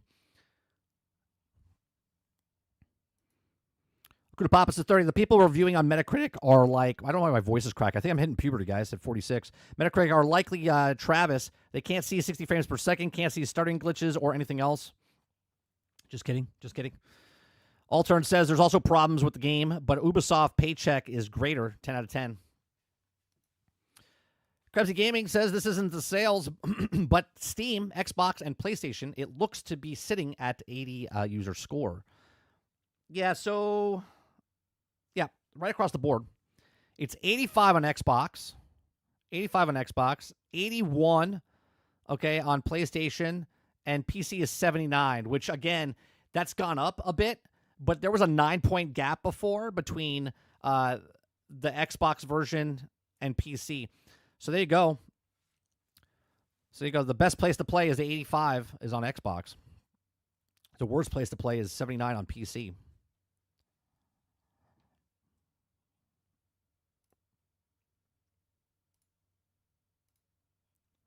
Times at 12 o'clock. All right, I want to bring up I want to bring this up. And me and Krebsky were talking about this. And now we were talking about this over the weekend, yesterday. It was yesterday, right? There was an article that came out. I posted it in the Discord. There was an interview with a person inside of, it was a Gaming Bolt, new interview with Phil Rosenberg, who's the Senior Vice President of Global Partner Development at Relations at Sony Interactive Entertainment, okay? In passing, he mentioned something about Black Myth Wukong, right? It was 2 days old when I saw it yesterday or the day before, and nobody was reporting on it until today, right? So the weekend, I guess people don't report, and now people are starting to run with this. And the reason I'm bringing this up is about 6 months ago, maybe longer than that. It was like right after Black Myth Wukong came out, and Paul Tassi brought up an article, or wrote an article talking about how someone told him from Xbox that it's not because of the actual S that was the problem. It was that they had a deal, right? And people were like, well, there's no deal with Sony because there's no contract. There's nothing to say that it is what it is for Black Myth Wukong when they have an exclusive. Okay. There's the trailers that Krebsy showed in our Discord yesterday saying that it said August 20th, and it said for Steam, it said coming soon, or coming to, I think it said in the thing, where it said it was coming to PlayStation and Xbox, but it doesn't mean anything, right? And I said yesterday in Discord that trailers being absolute shit because they're just marketing material, okay? So what happened here was there was a little portion of the interview. Let me see. Do they have the interview portion here? They probably don't. Let me bring it up. Let me bring it up real fast. I'll get the article. Submitted stories.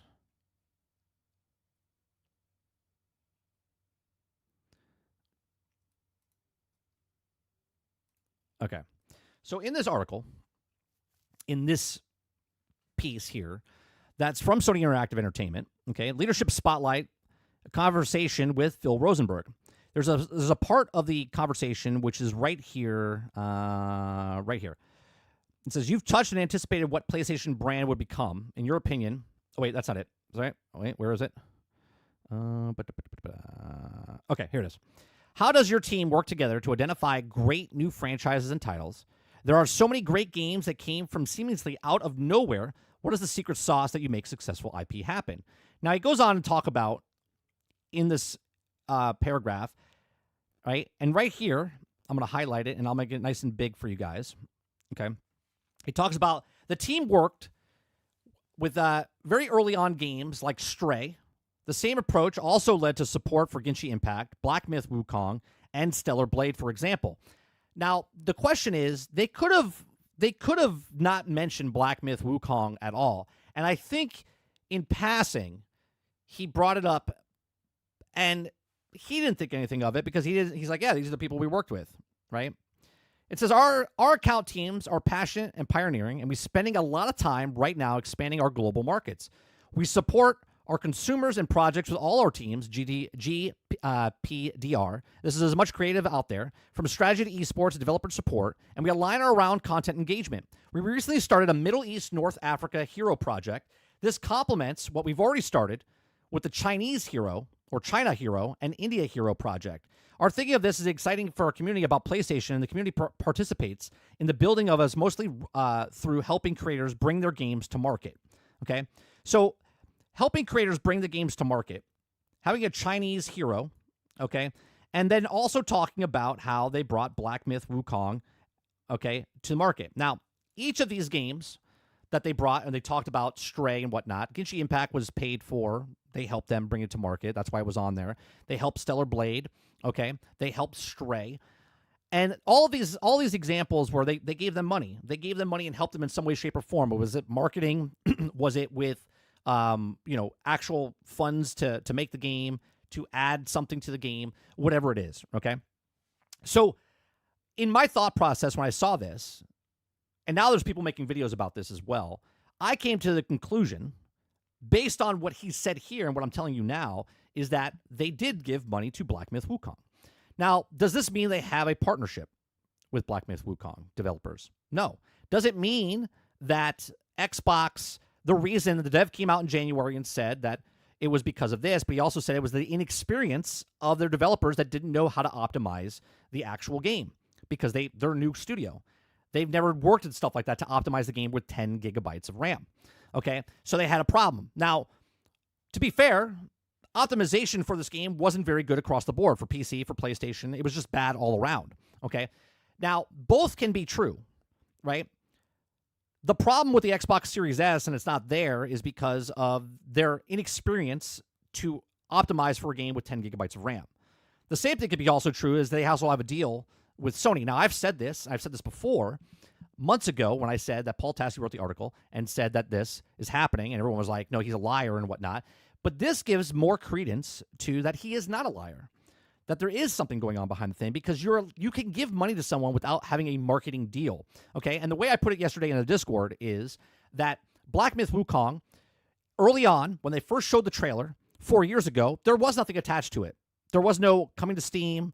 There was no attachment to PlayStation or Xbox. It was a trailer they showed to get people hyped. And we know over the years that people show these trailers to get other people to invest in them and whatnot. So, obviously, with the self-promotion here of they're trying to get their brand out to different people, helping different things out and help the games to market, they helped these other games to market, and one of them was to Black Myth Wukong, okay? So we don't know what money they gave or how efficient it was for the game, but if I said this before this came out, before anything came out, I said, what if Sony gave them money, okay, because there's the two big markets. They were making the game for PC, okay, and then Sony approached them first and said, hey, we would like to help you out, and we could put you on the PlayStation. And they went, okay.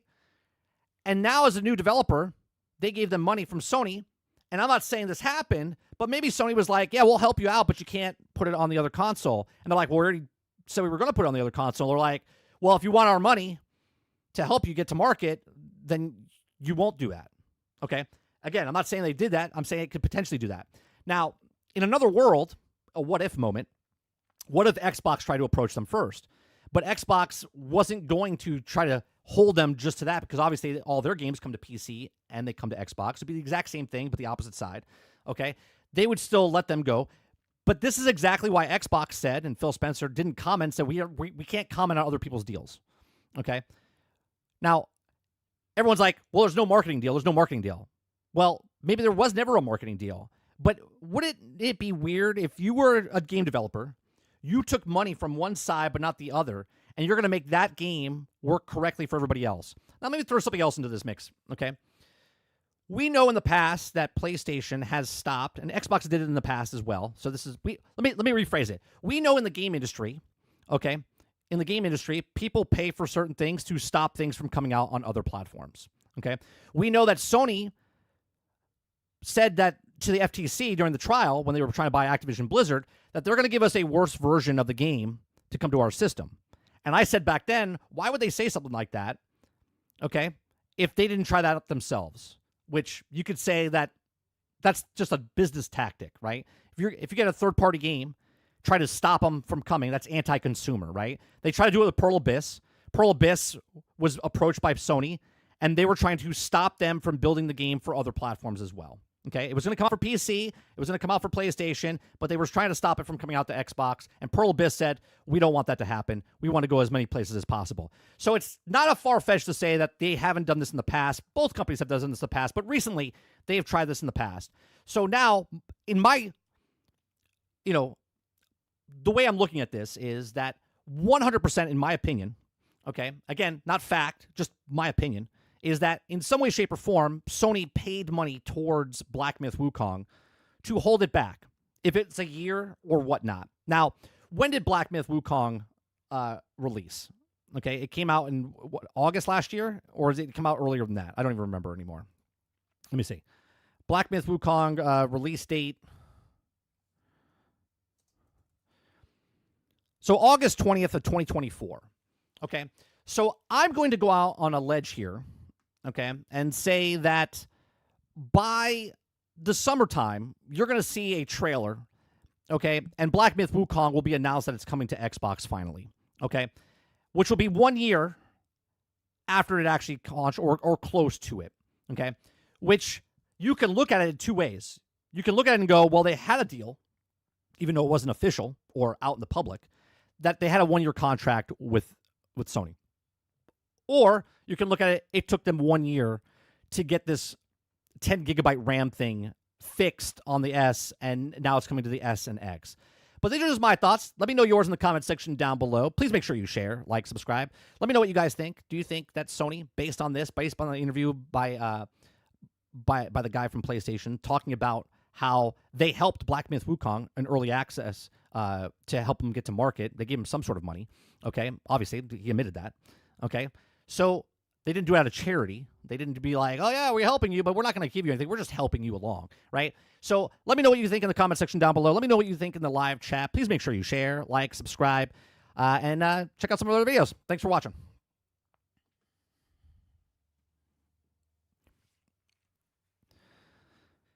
All right, Good Papa says, Black Myth Wukong received lots of support. Why did it run so poorly on the platform? What game was super rough at launch? Sure, but that's because of the inexperience, self-proclaimed, no experience from the developers. Reese says this entire drama could have been ended with one clear statement from the devs. Well, they did. They said that the problem was because they have inexperience for the S. But Xbox is like, that's not the reason that it's not on Xbox, right? So there's contradictive of two things. Both could be true, right? The reason that it's not on the S yet is because they have problems with the 10, but it's also could be that they also have a deal because now Sony came out and said that they helped them to market. Eclipse says that screwed them for that, and I've been waiting for that game for 9 years now. Jack says, at the end of the day, Xbox needs to address this game as missing the platform, whether it was a deal or was put into place or not. If they can't, it'll just get in somewhere else. Berserker Boy. Well, the problem is they did come out and say it, Jax. They said that we can't comment about other people's deals. They've made that.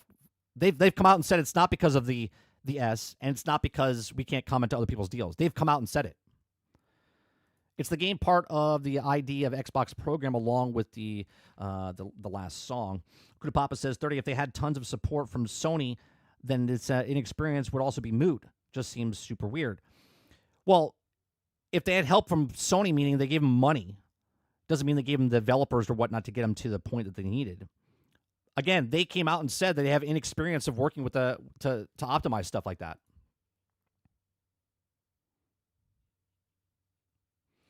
They didn't address the alleged deal. They just said if there's a deal. Well, them saying that we can't comment on other people's deals is that is saying there is a deal. And then everyone else came out and said, well, there is no marketing deal. That doesn't mean there's a marketing deal. It just means they had a deal. Right? That's the thing. You can have a deal It doesn't mean it's a marketing deal. They could have gave him something and said, work on ours first. We're going to give you money, optimize ours first, right? They could have went to them and said, what do you guys have? Well, we're having optimization problems. All right, what about if we gave you money to optimize ours first? And as a developer, you would go, well, that's the biggest platform right now for consoles. We want to sell the most possible, which was a smart move because they did sell really well on PC and really well on PlayStation, right? So that would be the smartest move for them. And I brought up Hogwarts Legacy in the Discord yesterday as well, right? Hogwarts Legacy had it for all platforms. But did they release for all platforms? No. They released for the PlayStation 5, the PC, and the Xbox Series S and X, right? I think it was just the X, if I'm not mistaken, right? I think the S had, but it was a little buggy. They fixed that problem. Then they made it for the PlayStation 4, and then they made it for the Xbox One, and then they worked on the Switch. It took them a year to get all the systems they wanted out. But their team worked on the ones that were made first, and then they worked on the ones in the past. Okay? There was no deal. They just decided that they were going to make it for all the systems, but they were going to work on the present day ones first, and then work on the other ones. And they didn't release them all at the same time. Right? Reese said, no, I'm saying the devs should have said there is a deal or not. Maybe they couldn't. Maybe, and again, speculation. I want to make sure that's clear. Speculation. Maybe they had a deal in place that they said, if we give you this money, you can't do the other thing, right? But we're not signing a contract. It's more of a, I don't want to say business deals happen this way, but they do. It's like a gentleman's agreement instead of a contract type of thing, right? Like if you're a small business, you can go to the bank and get a loan. Or if you have a friend that happens to have money, you can get a loan from them. It doesn't have to be public knowledge that you're taking money from somebody, okay? So that's the type of thing. Like they know they took money from these guys, but the public doesn't need to know that they took money from these guys. I mean, to be honest, Reese, nobody has to say shit about nothing. To be fair, nobody has to say shit about nothing. The developers don't have to say that they took money or didn't take money, which they didn't. Okay, but now it's told that they did take money because it helped them to market. So in some way, shape, or form, they took money from Sony. That's official, right? We don't know the amount, we don't know what it took place, but we do know that Sony helped them to the market. Why do we know this? Because of what is said, right? What it's said right here from they helped these teams get to market, and Black Myth was included with these guys, so they helped Black Myth Wukong to get to the market.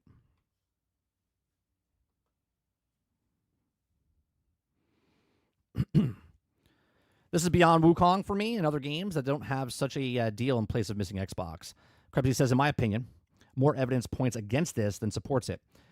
What evidence points against this, Krebsy? When the guy who works for the company comes out and literally says that they worked with the company. These teams worked with these guys, and Black Myth is included with these companies. How would more evidence be against that Sony paid money for this than for?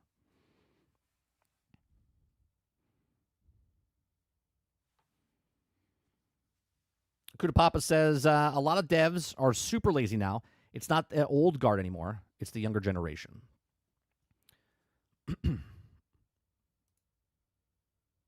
I would love, Krebsy, to let me know how this takes evidence away instead of proving it.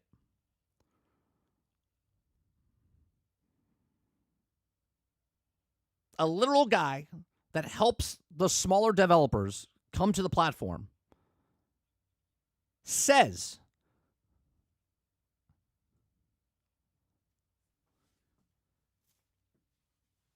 Bree says, yeah, they don't have to say, and honestly, not saying it keeps them in the news. Sure, because when it does come, it's going to come to Xbox. And when it comes, to be like, oh, yeah, it was because of the S was holding it back. Even though it's official now that Sony gave them money. They gave them something. They invested in Stray. They invested in Genshin Impact. They invested in Stellar Blade. They invested in Black Myth Wukong.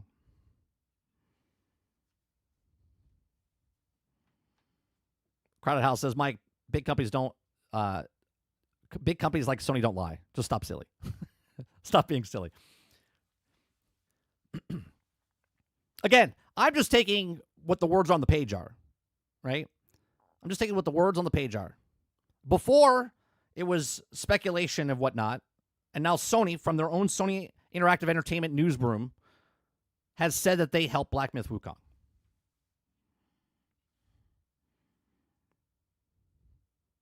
And within the same paragraph, with the question at the bottom here, says, helping creators bring their games to market. How would you do that? Goodwill? Kuda Papa says, 30, I'm playing Black Myth Wukong right now. It's way better than at launch, 120 frames solid at 4K. If I added the RTX, it drops to 60 to 70 frames, and granted, I'm brute forcing with the 4090. Yeah, the optimization, look, there's no arguing that the company itself said they're inexperienced. These are official things. They're inexperienced and don't have the resources to work with the 10 gig RAM, which is 100% true. Okay, the inexperience, the game was unoptimized for PC, unoptimized for PlayStation, and obviously they couldn't get it optimized for 10 gigs of RAM. Okay, it runs poorly on like shit on the Steam Deck. Okay, which is basically the S.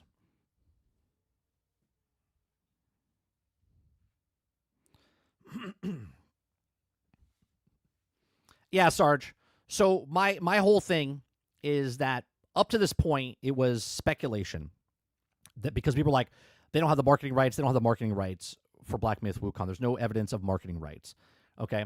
In an interview, right, the guy came out and said that Black Myth Wukong, he said that Stray, Genshin Impact, Black Myth Wukong, and Stellar Blade, for examples, he used them as examples, okay, to help them get to market.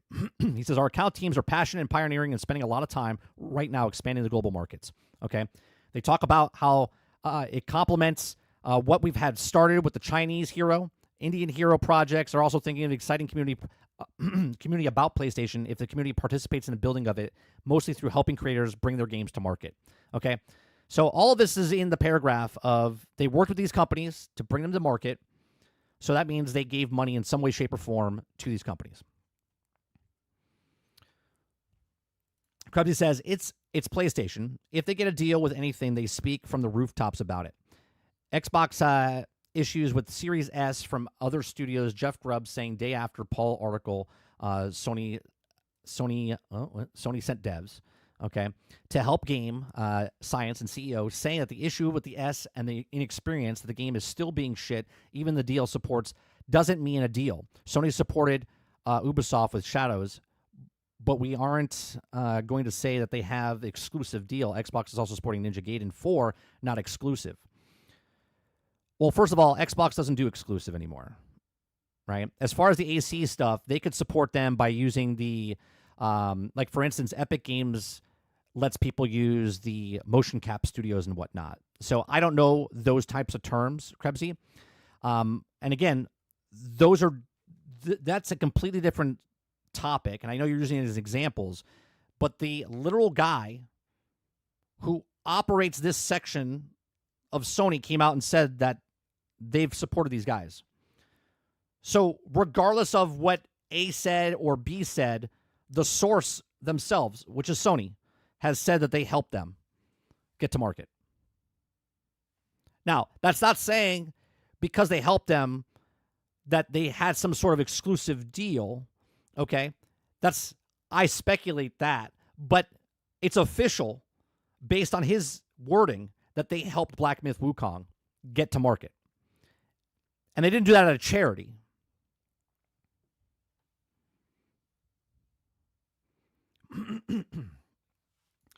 Okuda Papa says 30. My main problem is that if the news is to believe, I remember there also being talking points that Sony set people to help with the game. Hence why I'm confused about how the game was shit on PlayStation 5. Well, it was shit. It was shit everywhere.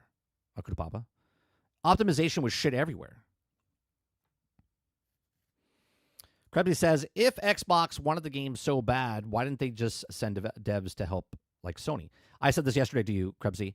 I called it like Sony called dibs, right? Maybe Sony approached them first. Maybe Xbox came in after the fact and said, well, we'll help you. And they're like, we're already working with somebody. I don't know. These are all speculations, right? Time will come because the truth will come out and time will pass. And time is the equalizer of everything, right? Somewhere down the line, someone in passing will tell you the actual story. Jack says, I'm not saying game science, Sony sent help. Did Xbox send help? Phil knows when it's coming out, but can't say. He knows when it's coming out because he knows what the deal was that they made with the other developer. Hence why he said, I can't comment what deals they made with the other developer. They've already said this.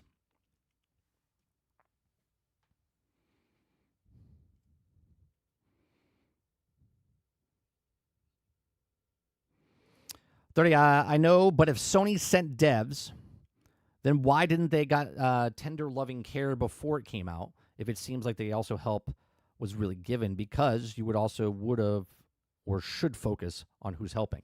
But they did. They did focus. Hence why it's on that console first. Now, this is a completely different conversation, Akuta Papa. How many games come out broke, buggy, and unfinished at launch, regardless of if Sony's helping them or not? How many companies come out with broken, buggy games and then fix it over time? So this doesn't make it better because Sony helped them and then also launched a broken, buggy game. Okay? Again, it's not a Sony game. So Sony didn't put out the game. Sony gave them money to help them to optimize for it. Right? And to go back to the AC Shadows thing, didn't Sony help AC Shadows for the PlayStation 5 Pro, if I'm not mistaken? Which they would help because to use the power of the PlayStation 5 Pro, they want that game to work on the PlayStation 5 Pro. And since this is so new, they want them to understand what it is, so they sent them help.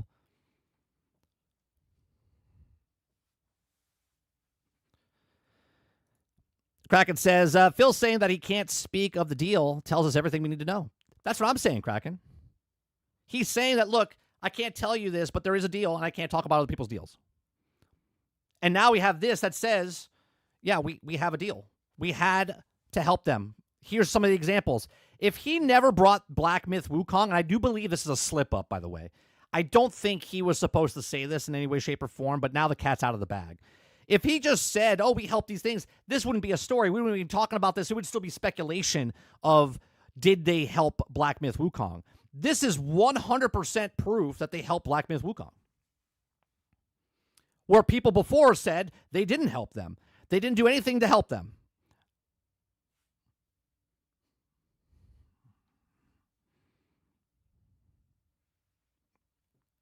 Jack says, at this point, I don't care.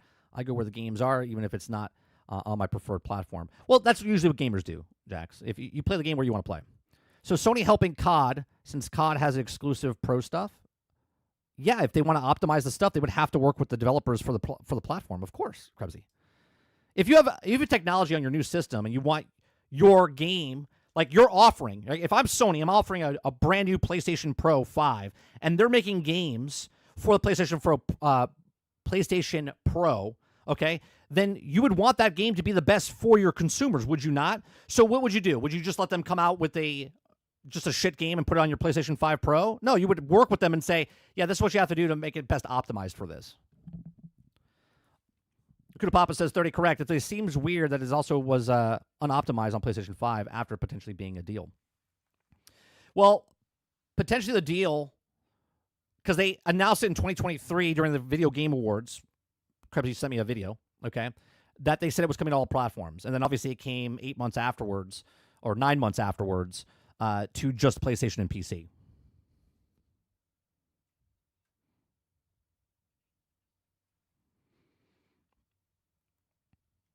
People will twist the truth and try to say it didn't help. They just gave them money. That's fine, right? So if you ask for a loan and I give you money, I'm not helping you. I'm just giving you money. Do you know what I mean?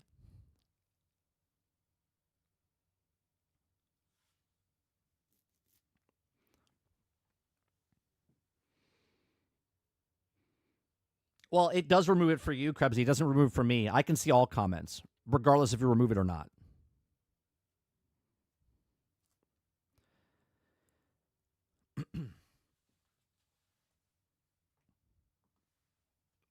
look, again, this doesn't mean anything. It doesn't affect anybody in any way, shape, or form.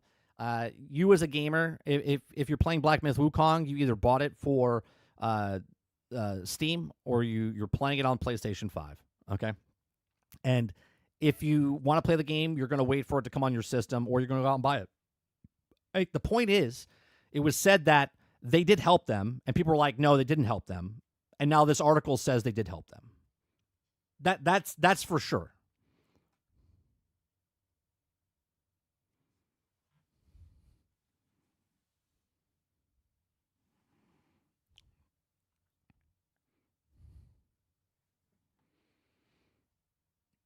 Well, no, Krebsy, if you don't want your stuff being read, then think about before you type. Because I see everything. Yeah, because the program that I'm using is taking from that and implementing it here. So if you remove it from there, it doesn't remove it from the program, so I can bring it up on the screen. Right. So this system that I use, that I can click on anyone's message, is taking regardless if you delete it from YouTube.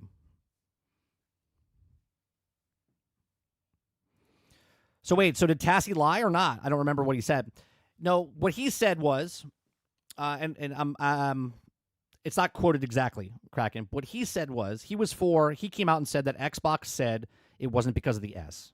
Okay, it was because a deal was in place, and then people came up, pushed back against him, saying that's not true. Okay, right, that's not true. And then people were like, did Tassie lie? And I said I don't think Tassie lied. Because why would he put himself out there like that? Okay. So now we have this saying that Black Myth Wukong was helped by Sony in some way, shape, or form. If it was monetary value, if that was optimization, if that was the kindness of their heart, whatever it was, they helped Black Myth Wukong. Now, it doesn't clear up, okay? It doesn't clear up if Tassie was lying or not, because all it does is just show that Black Myth Wukong was being helped by Sony. But the argument back then was that there was no marketing deal, okay? So the marketing deal still doesn't exist, which is fine, because if it was a marketing deal or not, they still helped. So he had someone come out and say that Xbox said it's not because of the S, it's because of a deal. And then the developers came out months later saying it's because of the S, because the inexperience of the developers, right? So both can be true. One, the inexperience of the developers, and that's why it's not on the S yet. They're answering the question, why isn't it on Xbox? They need parity. And because of the S, they're not on there, okay? Which is true. And then it's also true that they got help from Sony, and in some way, shape, or form, if it was not for marketing rights or whatnot, they could have gave, again, I'm speculating here, they could have gave them something to work on PlayStation's optimization first, which, because they're so inexperienced, they only could work on one, and they did it for PlayStation, and they had to put the back burner, which was the S, because they didn't know what to do with the 10 gigabytes of RAM anyway. So, like, this is the biggest platform. Let's work on this one first, because they gave us and helped us, so we're going to work on this first, and then we'll work on that later. Right?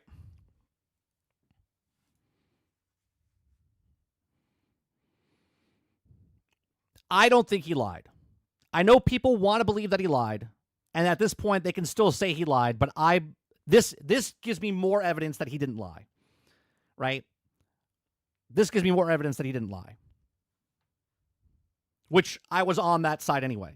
I was like, I don't think he lied, because I don't think he would put himself out there like that, right? Because regardless of what you guys think, he does talk to people, and I don't think he would lie about that. But he was the only person at that time, okay? So everyone's like, why would he say this? No one else is reporting it. Because they're all looking for the marketing deal, and there was no marketing deal, but they did give something.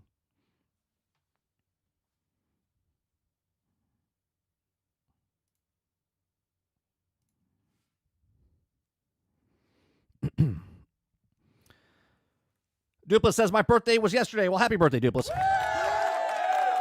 Happy birthday.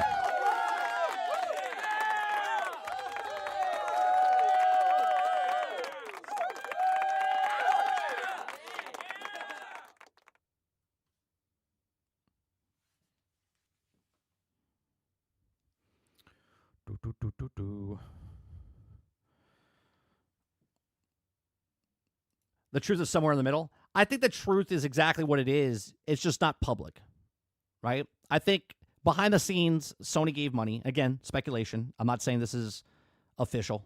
Okay. In my opinion, and based on what I just read, that they gave something to Black Myth Wukong developers to help them out, and maybe they feel convicted, right? You know when you get something from someone and you feel obligated, like nothing's for free type of thing, right? Like someone loans you money, they're like, no, don't worry about it. Don't worry about it. But you feel, because you took that money, you're like, we should probably work on theirs first. Do you see what I'm saying? That doesn't mean there's a contract there, right? That doesn't mean there's a contract there, but it does mean that there's an obligation there where they gave money, and if they took money, they feel obligated to do that first. You see what I'm saying? It's not about, and again, it's not malicious. Sony was like, yeah, we'll give you money. And maybe they're like, yeah, there is no deal. There is no deal. They didn't sign a contract or anything like that. Sony was like, hey, we're going to give you what you need. And now the company itself was like, we should probably get theirs done first. You see what I'm saying?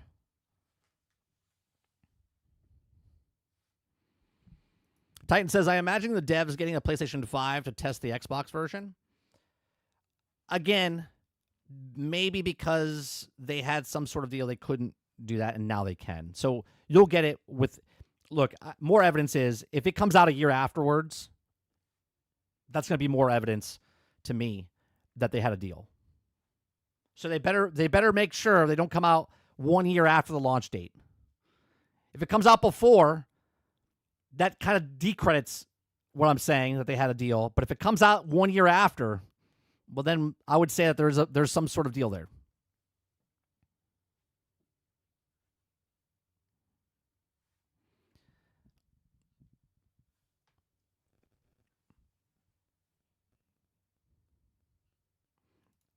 Reese says, if there's nothing on paper, Microsoft's statement makes no sense. Well, it doesn't have to be on paper, Reese. They could have a deal without being officially marketing. You see what I'm saying? They have a deal, but it's just not a marketing deal. It's not a thing. They had a deal. They're like, I can't comment. If they know a deal happened, if they know they took money from them, it's not Xbox's place to say, yeah, well, Black Myth took money from Sony, and this is why we don't have it. You see what I'm saying? It wouldn't make. It's not their place to say it. They know, because obviously, look, if you're in the business together, it doesn't. If you're in the real estate business, you know other real estate guys. If you're in the gaming industry, you know other gaming industry guys. If you know, movies, you're in the movies business, right? You talk to each other. They all talk to each other. If it's not on paper, Microsoft can't talk about it. Well, if it's on paper or not, they can't talk about it. It's not their place to talk about it. It's not someone else's business what someone else signed. It's not their business to tell you, yeah, there's a deal going on. Yeah, they signed a 1-year contract. I can't tell you about it. Right? They just say we can't say anything about other people's deals. And if the other people don't want to share their deal, they don't have to. No, nobody has to know shit. If they want to tell you, they tell you. If they don't want to tell you, they don't tell you. Hence why I look at the sales numbers of games. If they want to tell you, they'll tell you.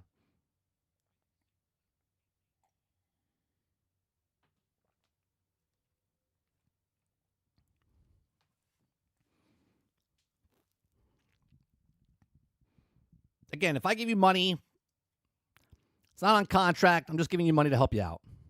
But I want my money back. Right? And if you're not going to give me money back, how do I get my money back? Well, if you optimize the game first on my system, we're going to sell more. And what happened? Black Myth Wukong sold like fucking 8 million copies, 12 million copies, whatever it was. Mission accomplished. Mission accomplished. Money talks, bullshit walks. Did I say that right? Money talks, bullshit walks? Yeah. All right.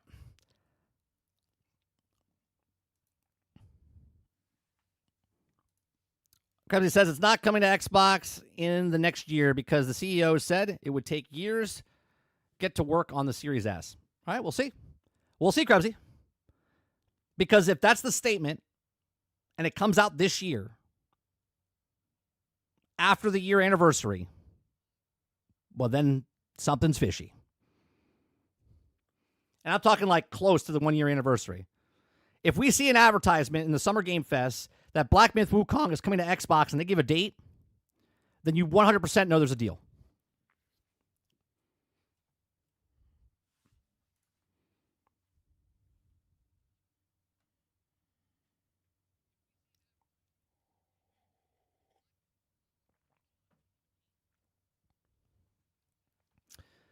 All right, let's look at Twitter here.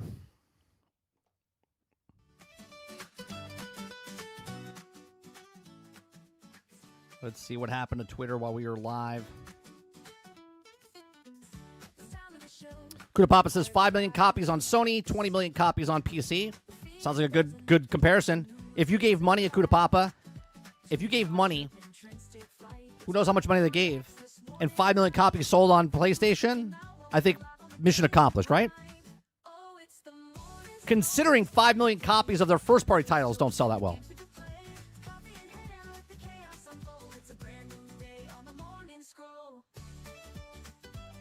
You just said if it comes before, you're wrong. I said if it comes out before, Krebsy. I know exactly what I said. If it comes out before, then it would discredit what I'm saying now. If it comes out after the 1 year, then it officially makes more proof of what they did here. I said that 10 minutes ago. If it comes out before the 1 year, it decredits a little bit of this because it means they didn't have a deal for a 1 year contract. If it comes out after the 1 year, then we know that they had more money and they stopped it from coming out for 1 year. Especially off of what you just said, where the developer said that it's not coming out next year because the CEO said it would take years to get it work. Well, if it takes years and all of a sudden August comes out and they announce it, then that would prove that it doesn't take years. It shows that they took money from someone, which was already proven because they said they took money.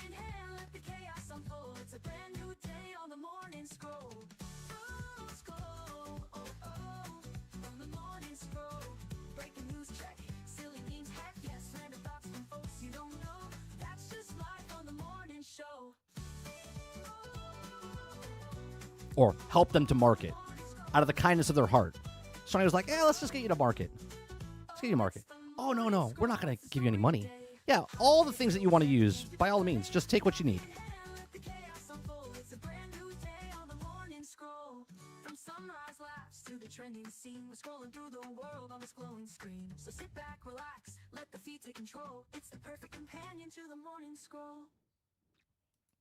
Reese says, and yet, an independent dev on Twitter has a video of it running on the Series S equivalent, as is. Yeah, but it was stuttering a lot, wasn't it?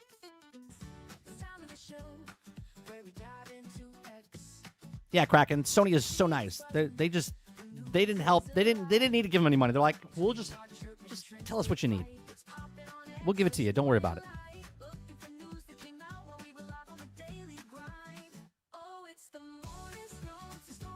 Did you talk about how they removed the Xbox after that trailer? I did not. To me, Mo, it doesn't really matter about trailers, right? Starfield came out and said 11/11/2022, right?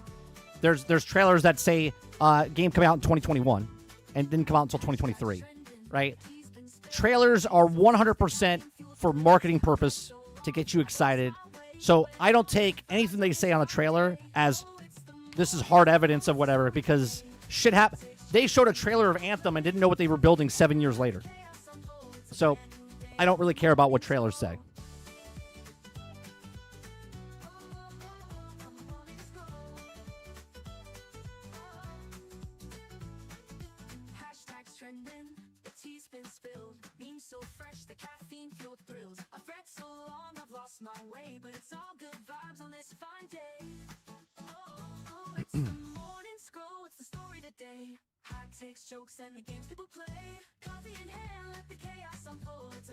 What else is here? We're going to be playing some Atomic Fall tonight. We're actually going to be playing the game, not trying to kill all the... Because I realize that you can't kill everybody in the game. If you guys missed the opening of the show. Every time you leave the area and come back, everyone respawns. So...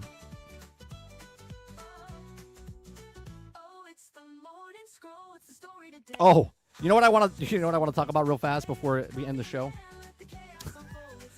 Can we just look at how bad Can we look how bad Snow White?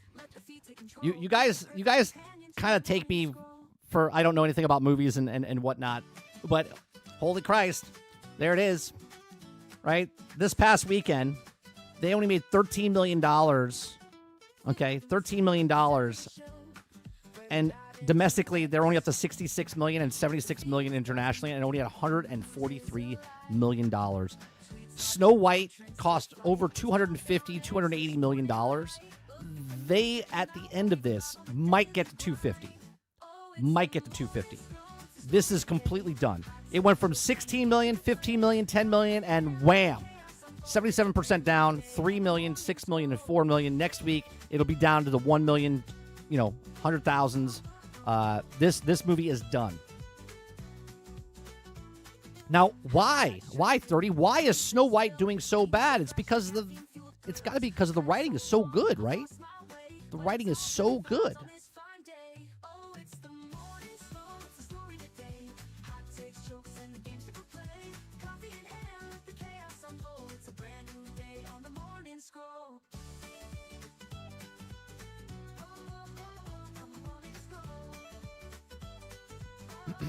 In general, I know people say it's bad, Assassin's Creed, but I think they judged him too early. He is such an amazing assassin that killed the entire multi-million-dollar company. That is some next-level assassination technique. I owe him an apology. I was not familiar with this game. DEI hire. MC Trulia fabulous. That's funny. Yeah, he assassinated the entire franchise. Oh, tomorrow is April 1st, by the way. So all news coming out tomorrow is basically fake, right? All news tomorrow is fake. So we'll probably watch some videos or laugh about some of the takes that are on the internet tomorrow.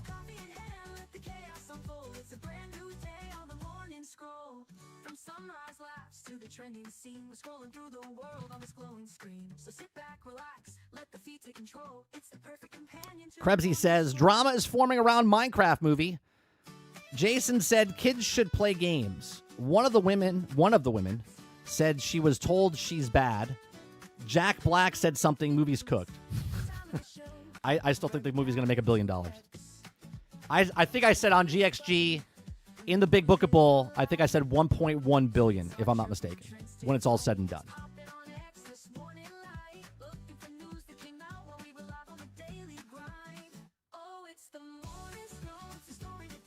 Eclipse says my birthday is tomorrow. Is that fake or real?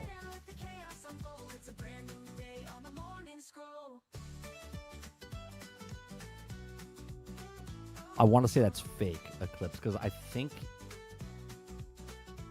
your birthday isn't your birthday in April, but the end of April? Or am I completely off on that? It's in May.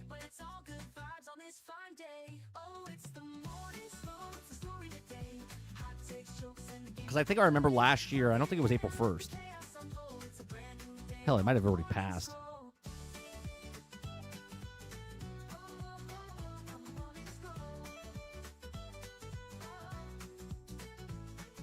Sarge says, I lowballed it, bro. You said $1 billion. I said 500 million. I think I said 1.1 billion, if I'm not mistaken, Sarge. This one I said it would make 350 million.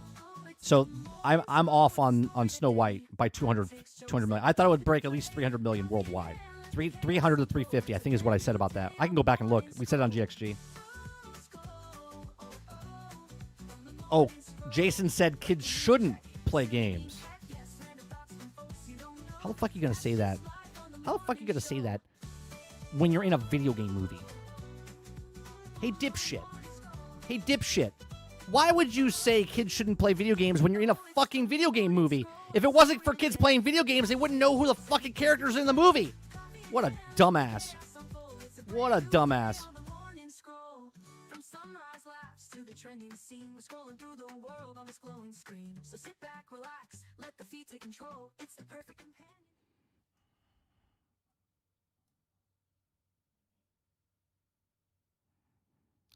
Hey guys, you guys shouldn't play video games. Oh wait, I'm I'm in a movie called Minecraft. Is that a video game? Please tell me Jason knows Minecraft's a video game. Please. Please tell me that Jason Momoa knows that Minecraft is a video game.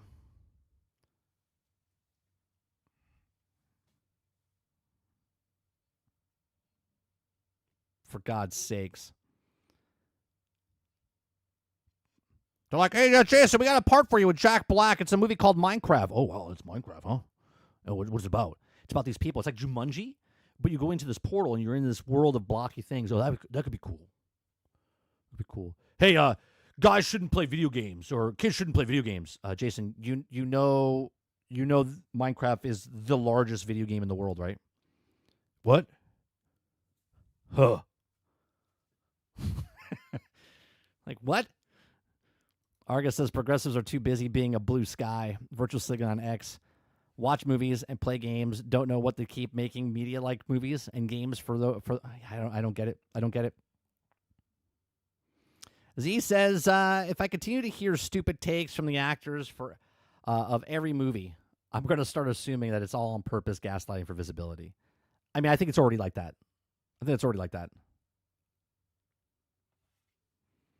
I think the movie has some questioning his sexuality. Him saying kids shouldn't play games is part for the course, I guess. At least he didn't call Dave a stalker. I guess that's good. It just kind of stupid, isn't it? Kind of stupid. I don't know. All right. That's going to do it for us on the Daily Grind today. If you guys like what I do here, we do this Monday through Thursday from 10 o'clock in the morning till noon Eastern. Hit that like button. Hit that subscribe button. If you'd like to go above and beyond that, become a member as little as $5. Real quick, I'm going to end this stream. I'm going to go live again. I got to test out the other software for the actual chat. So if you guys want to come over, hang out a little bit more, I'll stay up for about 20 minutes to get this chat working on the other software. Other than that, you guys have a great rest of your day, evening, or night. We'll be back tonight, 8 p.m. Eastern, over on 30 and Still Gaming for Atomic Fall. Appreciate it very much, and I'll see you guys on the next one. Thanks for watching.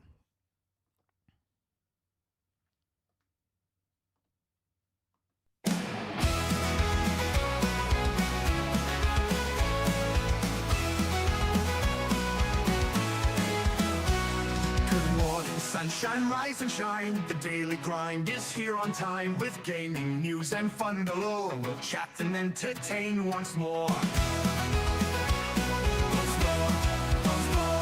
The coffee's hot, the mic is on. Jump in the chat, let's have some fun. From pixels small to stories grand, we bring the magic to your hand. We're nitty tune daily, don't you miss entertainment wrapped in bliss. From new releases, tips and tricks, the Daily Grind, your morning fix. Controller ready, headset too, we've got the updates just for you. From late night streams to morning plays, we cover gaming all the ways. Controller ready, headset too, we've got the updates just for you. From late night streams to morning plays, we cover gaming all the ways. Laughs and news, our winning blend, the show with you, our dearest friend.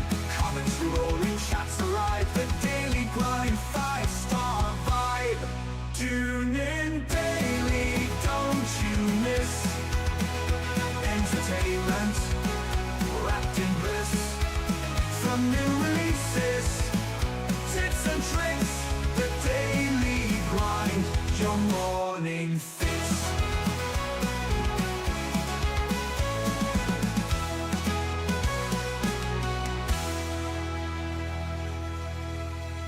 Good morning, sunshine, rise and shine. The Daily Grind is here on time with gaming news and fun galore. We'll chat and entertain once more. The coffee's hot, the mic is on. Jump in the chat, let's have some fun. From pixels small to stories grand, we bring the magic to your hand. Tune in daily, don't you miss entertainment